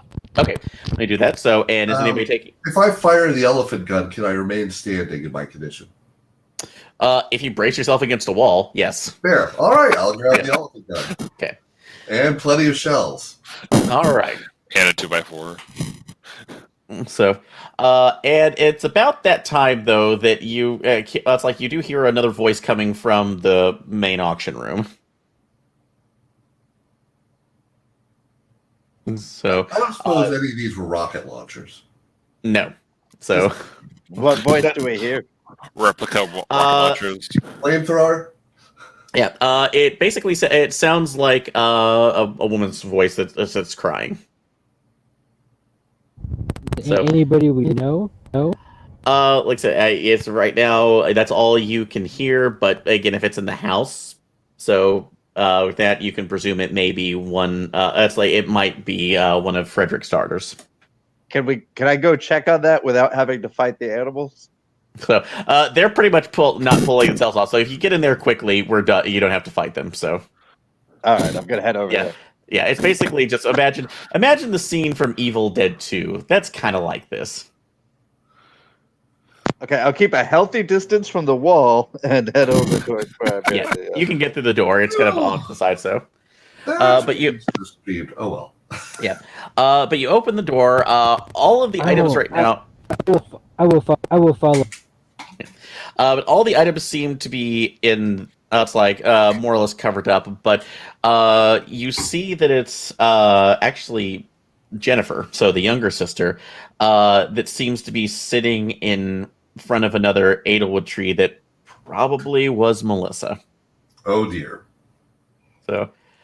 So, and she's kind of looks up right now, I would say almost defensive, but she sees everybody, the rest of you.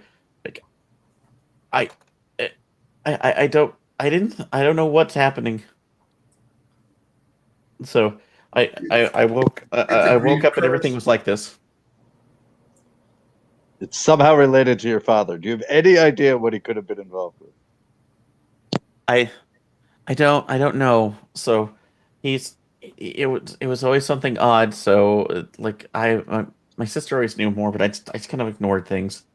So, because I wanted my life, but she started talking really weird last night. She, after everybody had left, she said that she wanted to fulfill Dad's last wishes before he did, and she brought up that damn lantern too, and she points to it, and it's gone. It is not in the room. But you see that she's holding a letter and what looks like to be a small glass a file, so a little stopper container that has it's like that appears to have it's like it appears to be empty. So and she just kind of it's like holds this out to you in shock. So any of you take the paper? Sure, I'll grab the paper. Okay. So it appears to be a letter from Frederick to his daughters, so specifically Melissa, just stating, Melissa, I know I was not there for most of your life. I want to let you know that that's like the time I spent away was not because I did not want to be part of your life or your sister's or mother's life, but there were things that I needed to serve a higher purpose to that I believe would save us all. But unfortunately, the cancer is not going to allow me to fulfill that as I want. So, but I may have found a way to be able to be more of a, to basically preserve that future for you, for the people that I have worked towards. If you'll find that's like, look for the key that was in that's like in this picture, and it actually references the Monet picture. And that will bring you something to light the lantern. And it's like, I will come back to you. So, and that's all it says. And I will share that with the team. Mm-hmm. Do we know where he went? So, it's like you. I'm sorry. We just saw him, didn't we? Yeah, you saw him outside chopping wood. I mean, we know where he is now. We could go. So wait, did your sister go through this? What he outlines here, is this what your sister did last night? Yeah. So she said she left our room, so the bedroom, and said that she was going to, honor Dad's last wish. And I didn't see her until I woke up, and she was here, and that thing was gone. So, and you could basically infer that she, whatever was there, if it was the lantern, she probably lit it with this, with probably when you open the cork on that, and it absolutely smells like the Edelwood oil. Okay. Did your father have any other private papers or a journal or anything like that? Yeah, it's more stuff in his office, but it's just like that's it there. So she actually does have the key. She takes it off, and it was on a chain, and gives it to you. All right, I will ask her for directions and head over to the office. Okay. Yeah, it's upstairs. So, and it apparently was within a safe that was underneath a desk. Does somebody with a gun want to come with me? I can come with you. Okay. All right. All right. So you can do that too. So team right now. So you'll go there for a second. Yeah, you know that he is at least was out there in the woods. So, and there is another building that has not been explored yet. So, and actually, I'll say that from the outside, it's hard to see because light is starting to come in a little bit more as the day is getting through, and that is peeking through the that's like the canopy from the forest that is around you. But that seems to be but there is another building back there, which seems to be that mill building that wasn't there before.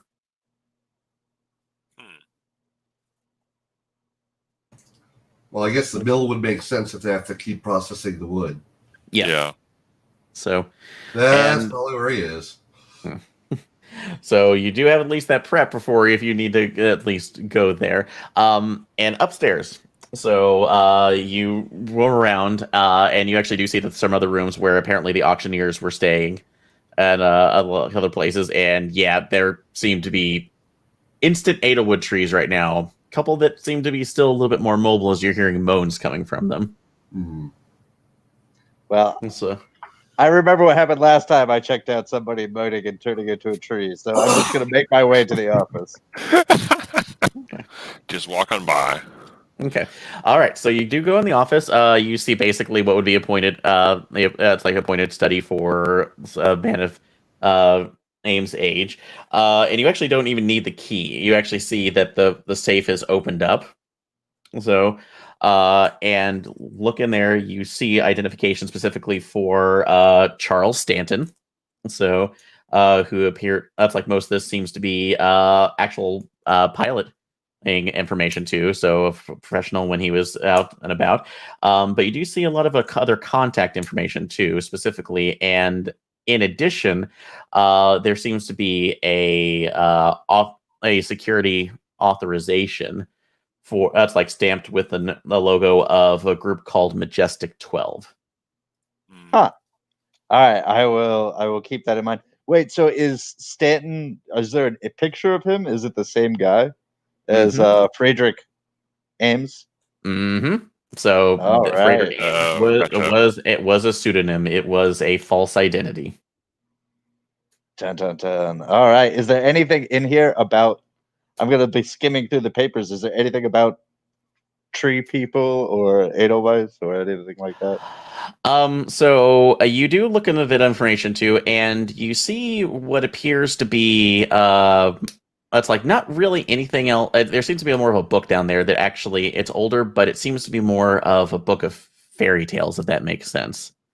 So that's just marked as a called Into the Unknown, and it seems to mark what seems to be records of a dark lantern. So stories of one where others went out to find of something that they had lost and become further lost as it encounters. That's like basically it encounters an entity that it only refers to itself as the beast, and seems to continue. But the beast promises that it can actually restore life. Is there anything in the stories about how to defeat the beast or how to escape the beast? The only thing that it says is that the beast's life is that's like linked to the light created by the Edelwood. Extinguish that, and the beast is no more. Okay. I will relay to the team that I think we need to put out the lamp. I don't know where the lamp is. You said you saw this guy? Stanford, Ames, wherever? Yeah, I saw him over talking to the beast over by where the chopping was. Okay. So, yep, you do have that area, so you can go back out there, and again, you have the mill building that is now behind you. Do we think he's at the mill? Is that our best guess? It seems likely. I feel like it's the only plot point we haven't shaken loose. We should just go shake on it. Yeah. I'm just, somebody else. I don't really want to go to the mill, but it's a nice place to go. So I guess we'll go to the mills. I associate mills with grinding with insanity. So I don't want to go there, but we'll go there. Okay. It's So fine, no doubt. It's Worst where is you over. are. Let's go get the lantern. Okay. So, all right then. Oh, also resist despair because it'll turn you into a freaking tree. Yeah. If you stop moving, we'll become trees. Yep. So that is at least something that comes. So, all right. But yeah, you can actually go back out of the breakfast nook because it has doors that are there. And as you enter, you immediately hear the singing again as it just seems to echo across the building itself. And again, this is not a modern mill as you would say right now. This is probably a far older one. So something that you would basically see within, like I said, the within the 19th century. So, but it seems that the main door is open, and you can walk in if you want.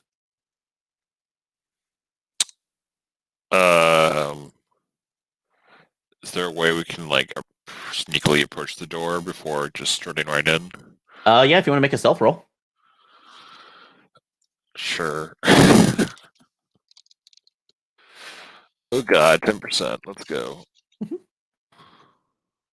Or you're all in a group right now, so you can choose somebody who has a higher stealth to try to get ahead of it. Yeah. I have a 30 stealth, so no. Okay. And I made a 22. Hey! Alright. Can you I stopped it. Can you crit success negate my crit fail?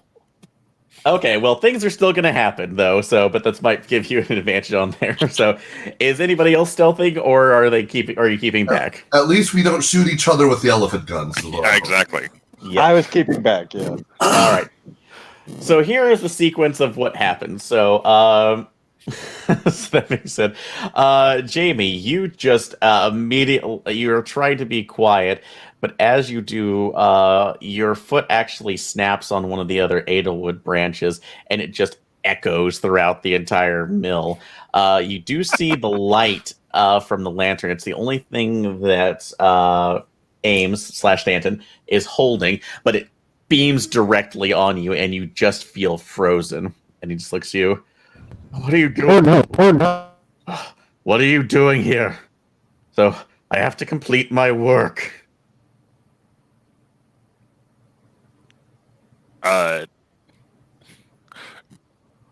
No, you don't. The beast is controlling you. We're here to stop the beast. So, you lie. So the beast is the only one who's told me the truth. He's the one who saved me.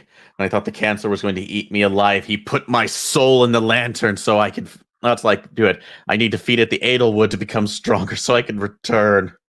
So I can go home. Dead. You're already dead. Whatever life you're living right now is just it's just a shadow of your current self. You were lying. And behind you, as you see that, you hear the voice come out of that again. That's correct, Woodsman. So you are alive. The disease I took from you is only burned away by the flames of the lantern. If you cleanse your soul, you cleanse your own life. They're wanting to kill you. Are you going to allow them to do that? And he's just panting and raving. So he's I dealing with that. Click, click, boom. So, so you're going to do that. You did get the stealth on there. Yep. So, all I right. hit the lantern. So you're trying to hit the lantern? No, I'm asking, is it a reasonable target, or am I just better off going for center of mass? Right now, so let's see. That is the only viable light source, so you can aim at it, though, but that's still a called shot, and that's going to be subject to the same negatives. Nah, I'm just going to shoot him. Okay, so yeah, if you want to, you could take a regular shot at him with that. So are you using, I'm presuming you're using the elephant gun? Oh, yes. It's a 13. That's, good. Nice. All right, so let's see. Damage-wise, I'm counting that as a heavy rifle. So, what, D12 or lethality rating? 1d12 plus 2. All right.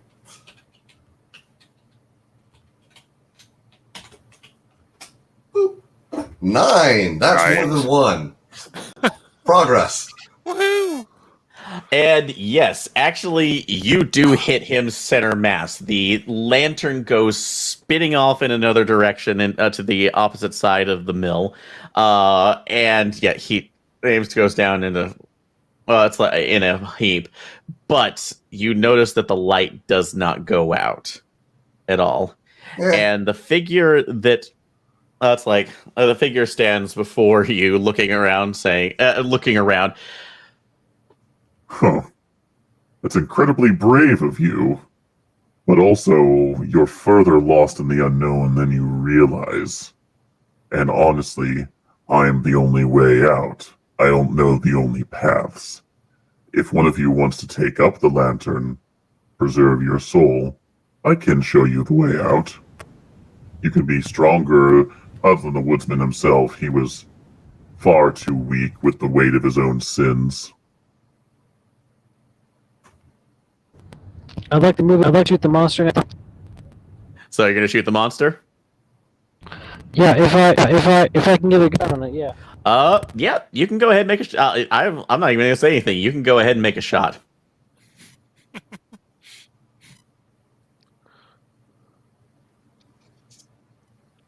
Is that Is that a critical success?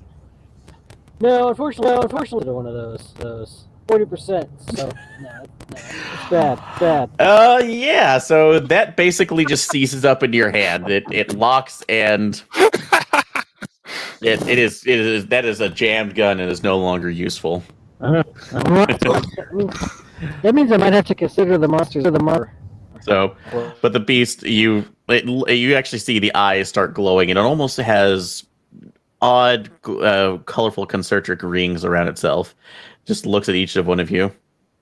Well, I see you've decided to remain in the forest, and that so be your choice. And I know you can try to fight your way out of it, but ultimately, I am not the one to defeat.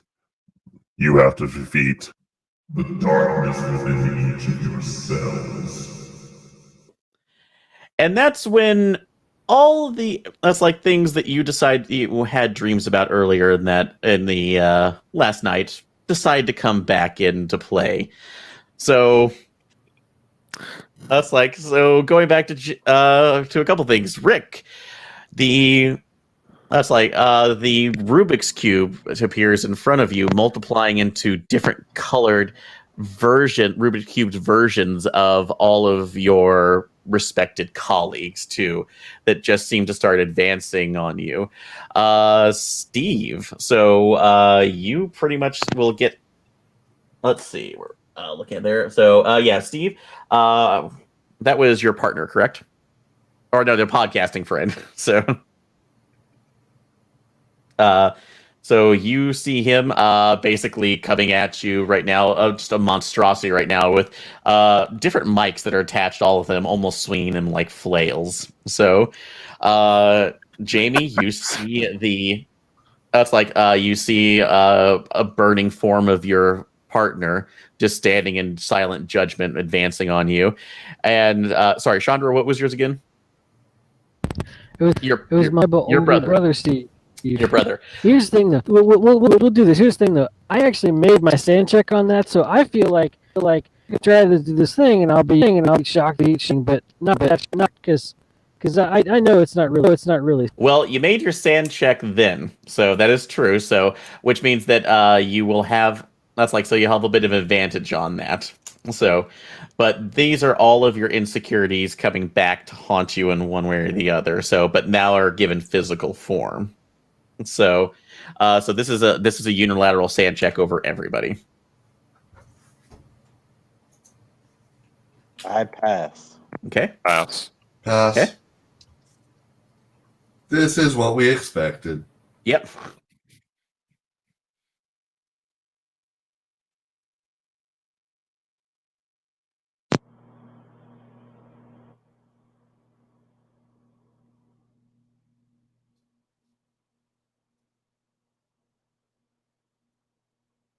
All right, unilateral pass. So you know that these.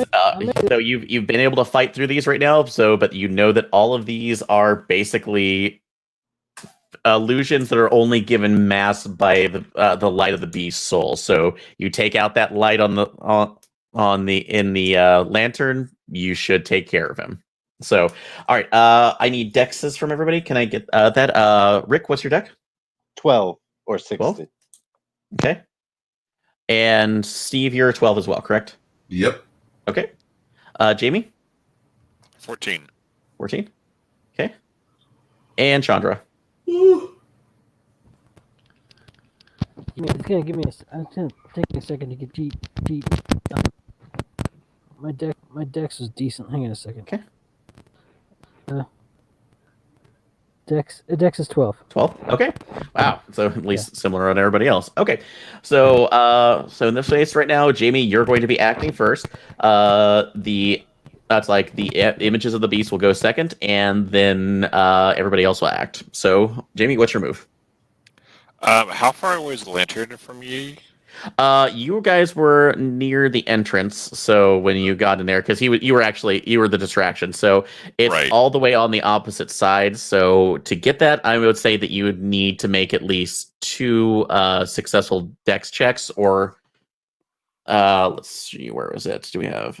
I would say 2 successful dex checks to be able to get over there, or athletics, excuse me. So to be able to get into range.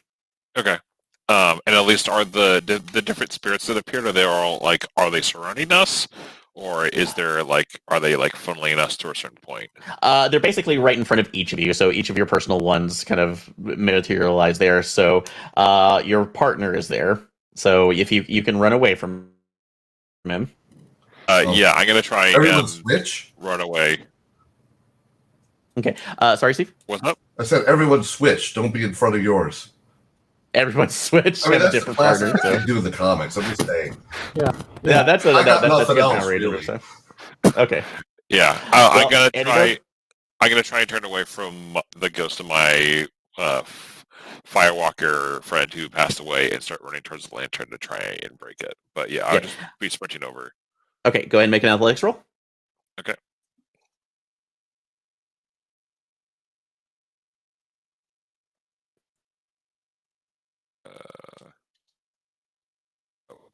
Not the right chat. Didn't work. Is it? There it goes. Okay. So. Cool. Yes. Athletics is 80. Okay. So, yeah. Yep. Yeah, absolutely. So you have to make it. So you just need one more successful check. So to be able to do that. All right. They are all going to move on you next. So we'll start with with you, Jamie. So your partner is going to attempt to try to to grab at you. So but he will be at since you made a successful check, he will be at a disadvantage. Okay.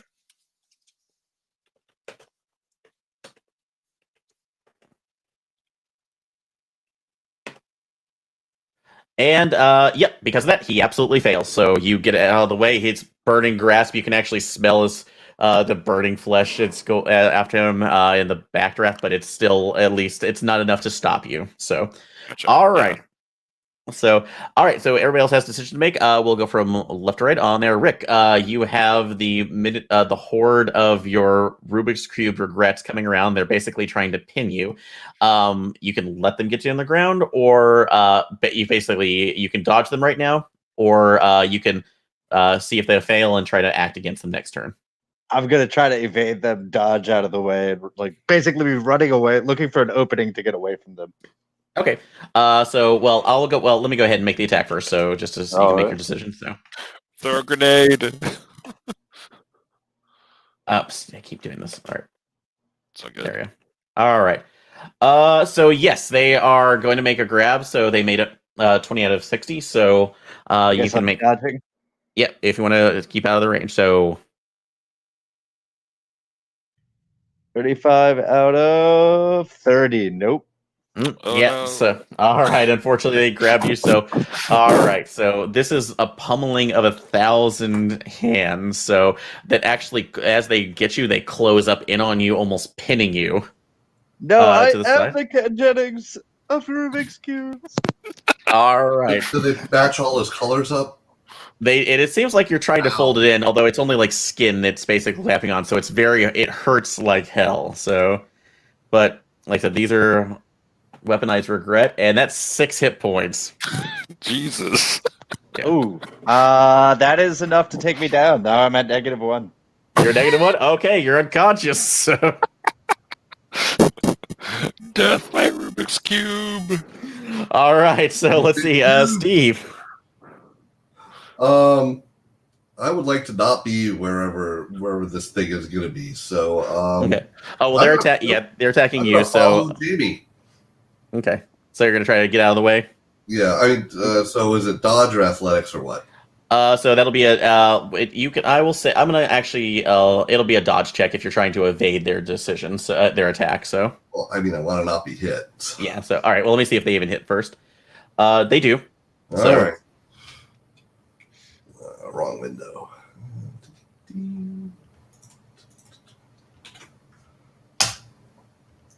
35 out of 30. Yeah. All right. That's that. How did that happen in 2? So, all right. So I failed. All right. Let's hope this doesn't go back, because you might be the last one standing. Oh man. That's 6. one more than I have. Very good. Oh wow. This is podcasting, Mike.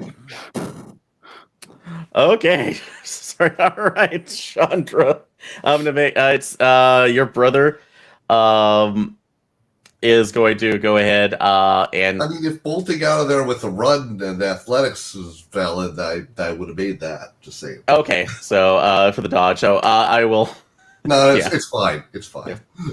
That all right. So, but he is basically just trying to throttle you. So this is the nightmare of the brother thing that your brother will never do. So let's see, what's the attack gonna be?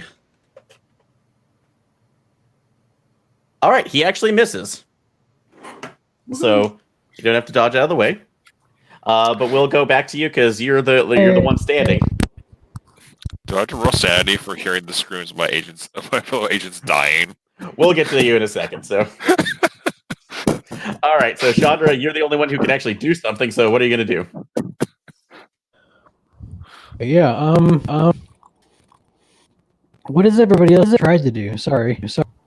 For something I ran towards the lantern. I tried to That run. seems like a good idea. Okay. So yeah, Jamie has one more turn before they have one more check to make before they can get to it. And Steve and Rick got squashed. Yeah, hard. Steve and Rick are dead. Well, probably the less I focus on that, the better. Probably. So, let me try to go towards the lantern as best I can, because the gun got jammed already. So that. The gun is jammed, yes, because of the critical failure. Yeah. Throw the gun at your nightmare. I mean, I have to do that, and also run. I don't know how many actions I can do in a turn, but if I could do both, I could do both. But I want to make it towards the lantern. Yeah, you just have one action per turn. So I will. There's an elephant gun you could grab. Yeah. I will. Yeah. So that is looser. So I will give you a couple options here. So either you can. I will say basically the gun's in range, so you could fire on the shadow of your brother with that if you want to. Fire on the debate. It's more of the distraction. It's kind of dissipated. Or if you want to, so I will say that you can basically if you could do something that can distract the beast. So something that would get its more attention other than just an attack, that will give Jamie a bonus to getting the lantern the next turn. Oh, yeah. Okay.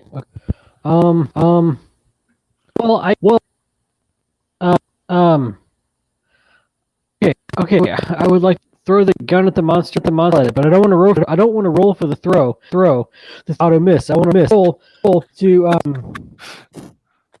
persuasion on the monster. Hey, dumbass! Weak ass. What do you think we are? Children? I just want to persuade. I am onto it that it's and it has no power over me. Okay, that you're kind of in there. All right. I will allow you to roll a persuade at a +10. Okay.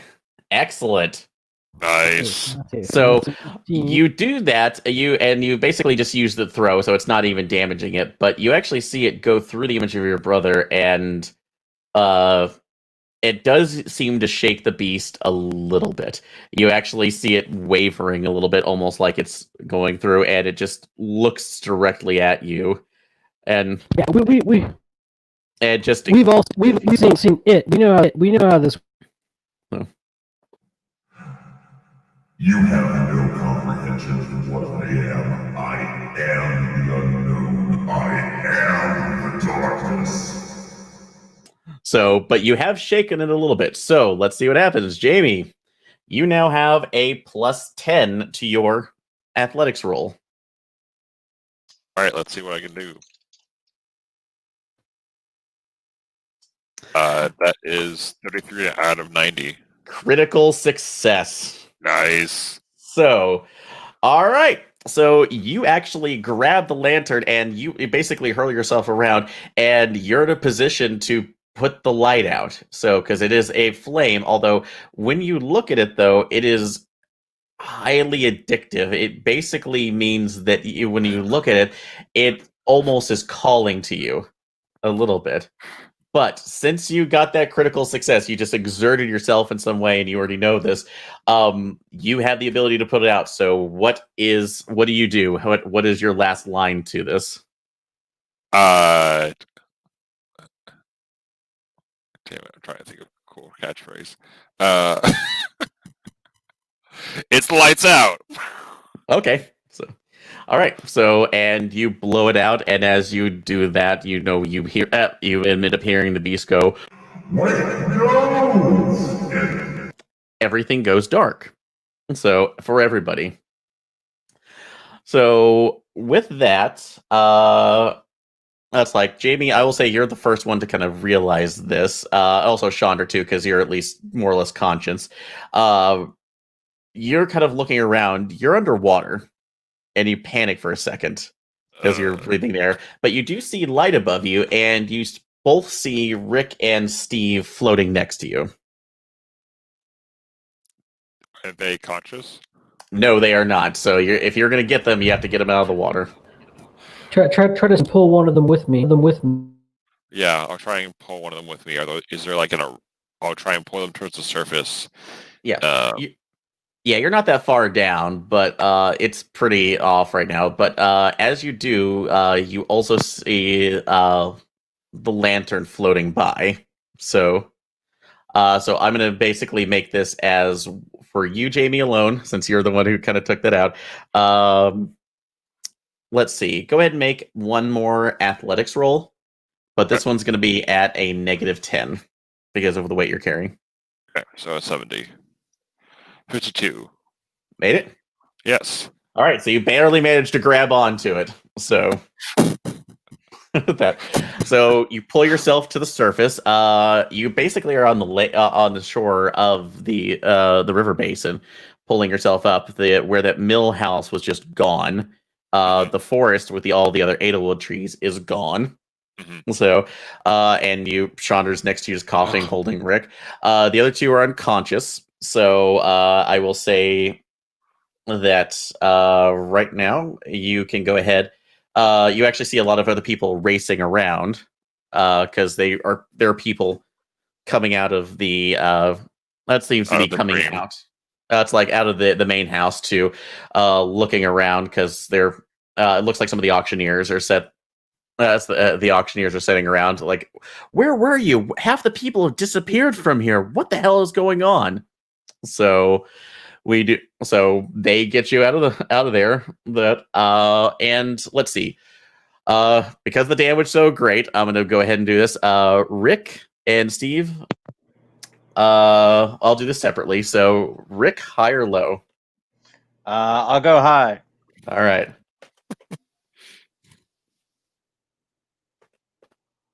You survive! So the paramedics were able to stabilize you. Steve, high or low? Consistency will save me. Low. Low.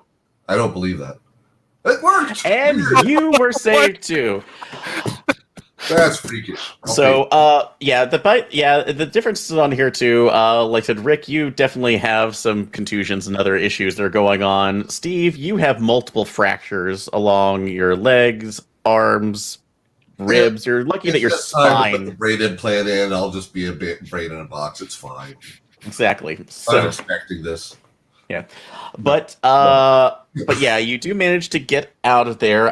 It seems that the oldest daughter, Melissa, seems to have disappeared, but Jennifer woke up and seems to be just ranting about some forest, so they can't discern what's going on. That's like Spalding calls back in and manages to extract you along with the lantern. So with the issues going on, they managed to get it out. With a report, you send in the report of basically what has happened with this beast and the fact that you have experienced an altered state of reality. So because of that, you are all.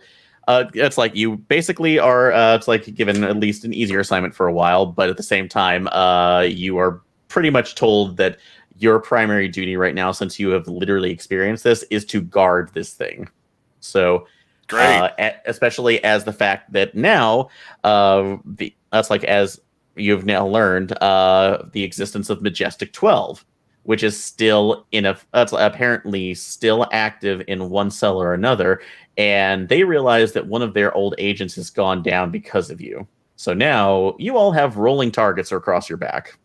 Wait. So Wait a minute. Are we talking about Joe, or are we talking about the dude we just shot? you're talking about we're talking about that's like the excuse me, Stanford. So the old one, because Joe basically he was dead already. We didn't do anything there. no, but see, he was an old Majestic 12 member, and now that you have knowledge about that and old information that Delta Green was able to pull, so you have knowledge of stuff that you shouldn't have. So here's the thing: can we flip Joe as a double agent? No, because Joe disappeared. So Disappointing.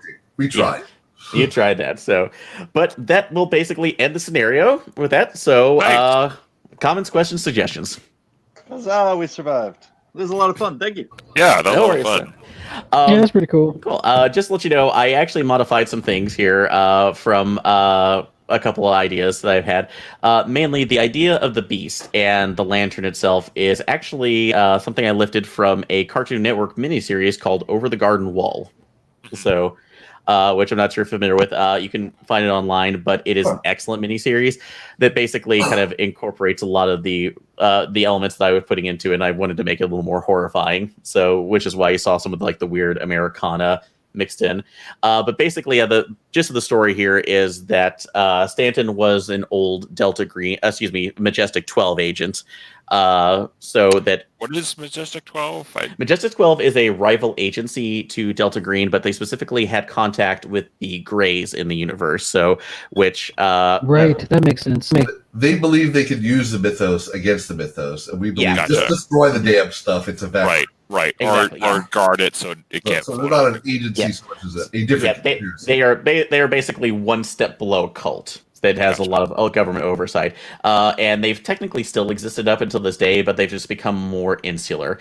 And the reason, at least in the story right now, is that Stanton basically regretted his time sacrificing his family as everything for Majestic 12, even though he believed in a lot of the cause, and ended up finding an artifact that would have, due to the fairy tales that he read, thought that would give him his life back. So after he was dying of unspecified cancer. So, and unfortunately it didn't do that. And he left instructions for his daughter to basically try to bring him back through that, which summoned the beast. And the thing about the beast is that it's not carrying anybody else's soul but its own, which I apologize to anybody to watching this. That's very much a plot point of Over the Garden Wall, but that's a miniseries that's over 3 years old now. So, so go watch it and see it there. But otherwise, but I liked a lot of the elements from there too, and hopefully that was at least entertaining to you guys. So, That was quite good. Yeah. I liked our we should try and get the key, but we don't know what the key is. But yeah, everyone trying to go over and be like, Oh yeah, I need this key. It's Yeah. I was smelling other conspiracy. It's like, oh, we got to go after that. Why? It's just what we do. Right. And I do apologize for putting some of the misinformation on there, or at least poorly explained. But yeah, Joe essentially was literally an attaché to the Secretary of Defense, who was actually part of Majestic 12, and was trying to pull out the information so that Delta Green or any other agencies would not find out about it. So essentially, that was a largest red herring to the whole situation. Gotcha. Yeah, but it was a very tasty red herring. And Yeah. the firefighter put out the flame in the end. That is true. That is Right. yeah. So do we, like, our handler responding, do we know why our handler was like, don't stay away from Joseph Smith, or they're just like, this Majestic 12, like, don't fuck with them? Like, Exactly. So basically, that is something that they're keeping a lid onto because, one, they are trying to keep any information from Delta Green separated from them. They know that they still existed Gotcha. in this case, but that would just be like literal war between both of the agencies. If we're like, you can trust us, we're Delta Green, and they're like, I'm not Delta Green. Yeah, so just Yeah, so you have a silenced pistol near your head, it's gone. So that's the big issue with it. Yeah, yeah, Delta Green will start the all-out war when we're sure we could win the all-out war.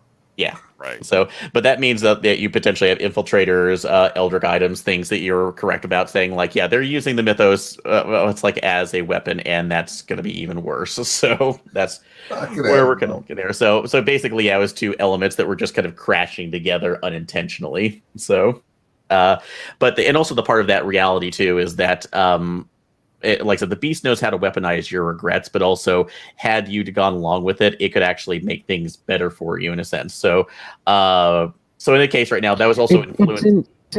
It didn't seem like it worked out for the agent. No, The Majestic It did not work out well for the old guy. No, it didn't too, because it manipulates. So, and in turn, it was weak enough for it to do his own bidding. So, I will also admit that I recently replayed Silent Hill 2, so that was influencing a little bit of my thought process on this. So, working out. But all right, I think that's good for the recording though. So guys, thank you so much. For anybody listening to live or the recording here, if you would like to join in on these Patreon games, you can join our it's like the RPPR Patreon, paying at the $10 level, and you can join these on a monthly basis. So please consider doing that. But everybody else, so thank you so much for joining us, and you're great players. I'm happy to have you. So all right, we'll see you next time. Bye, everybody. Bye. Bye.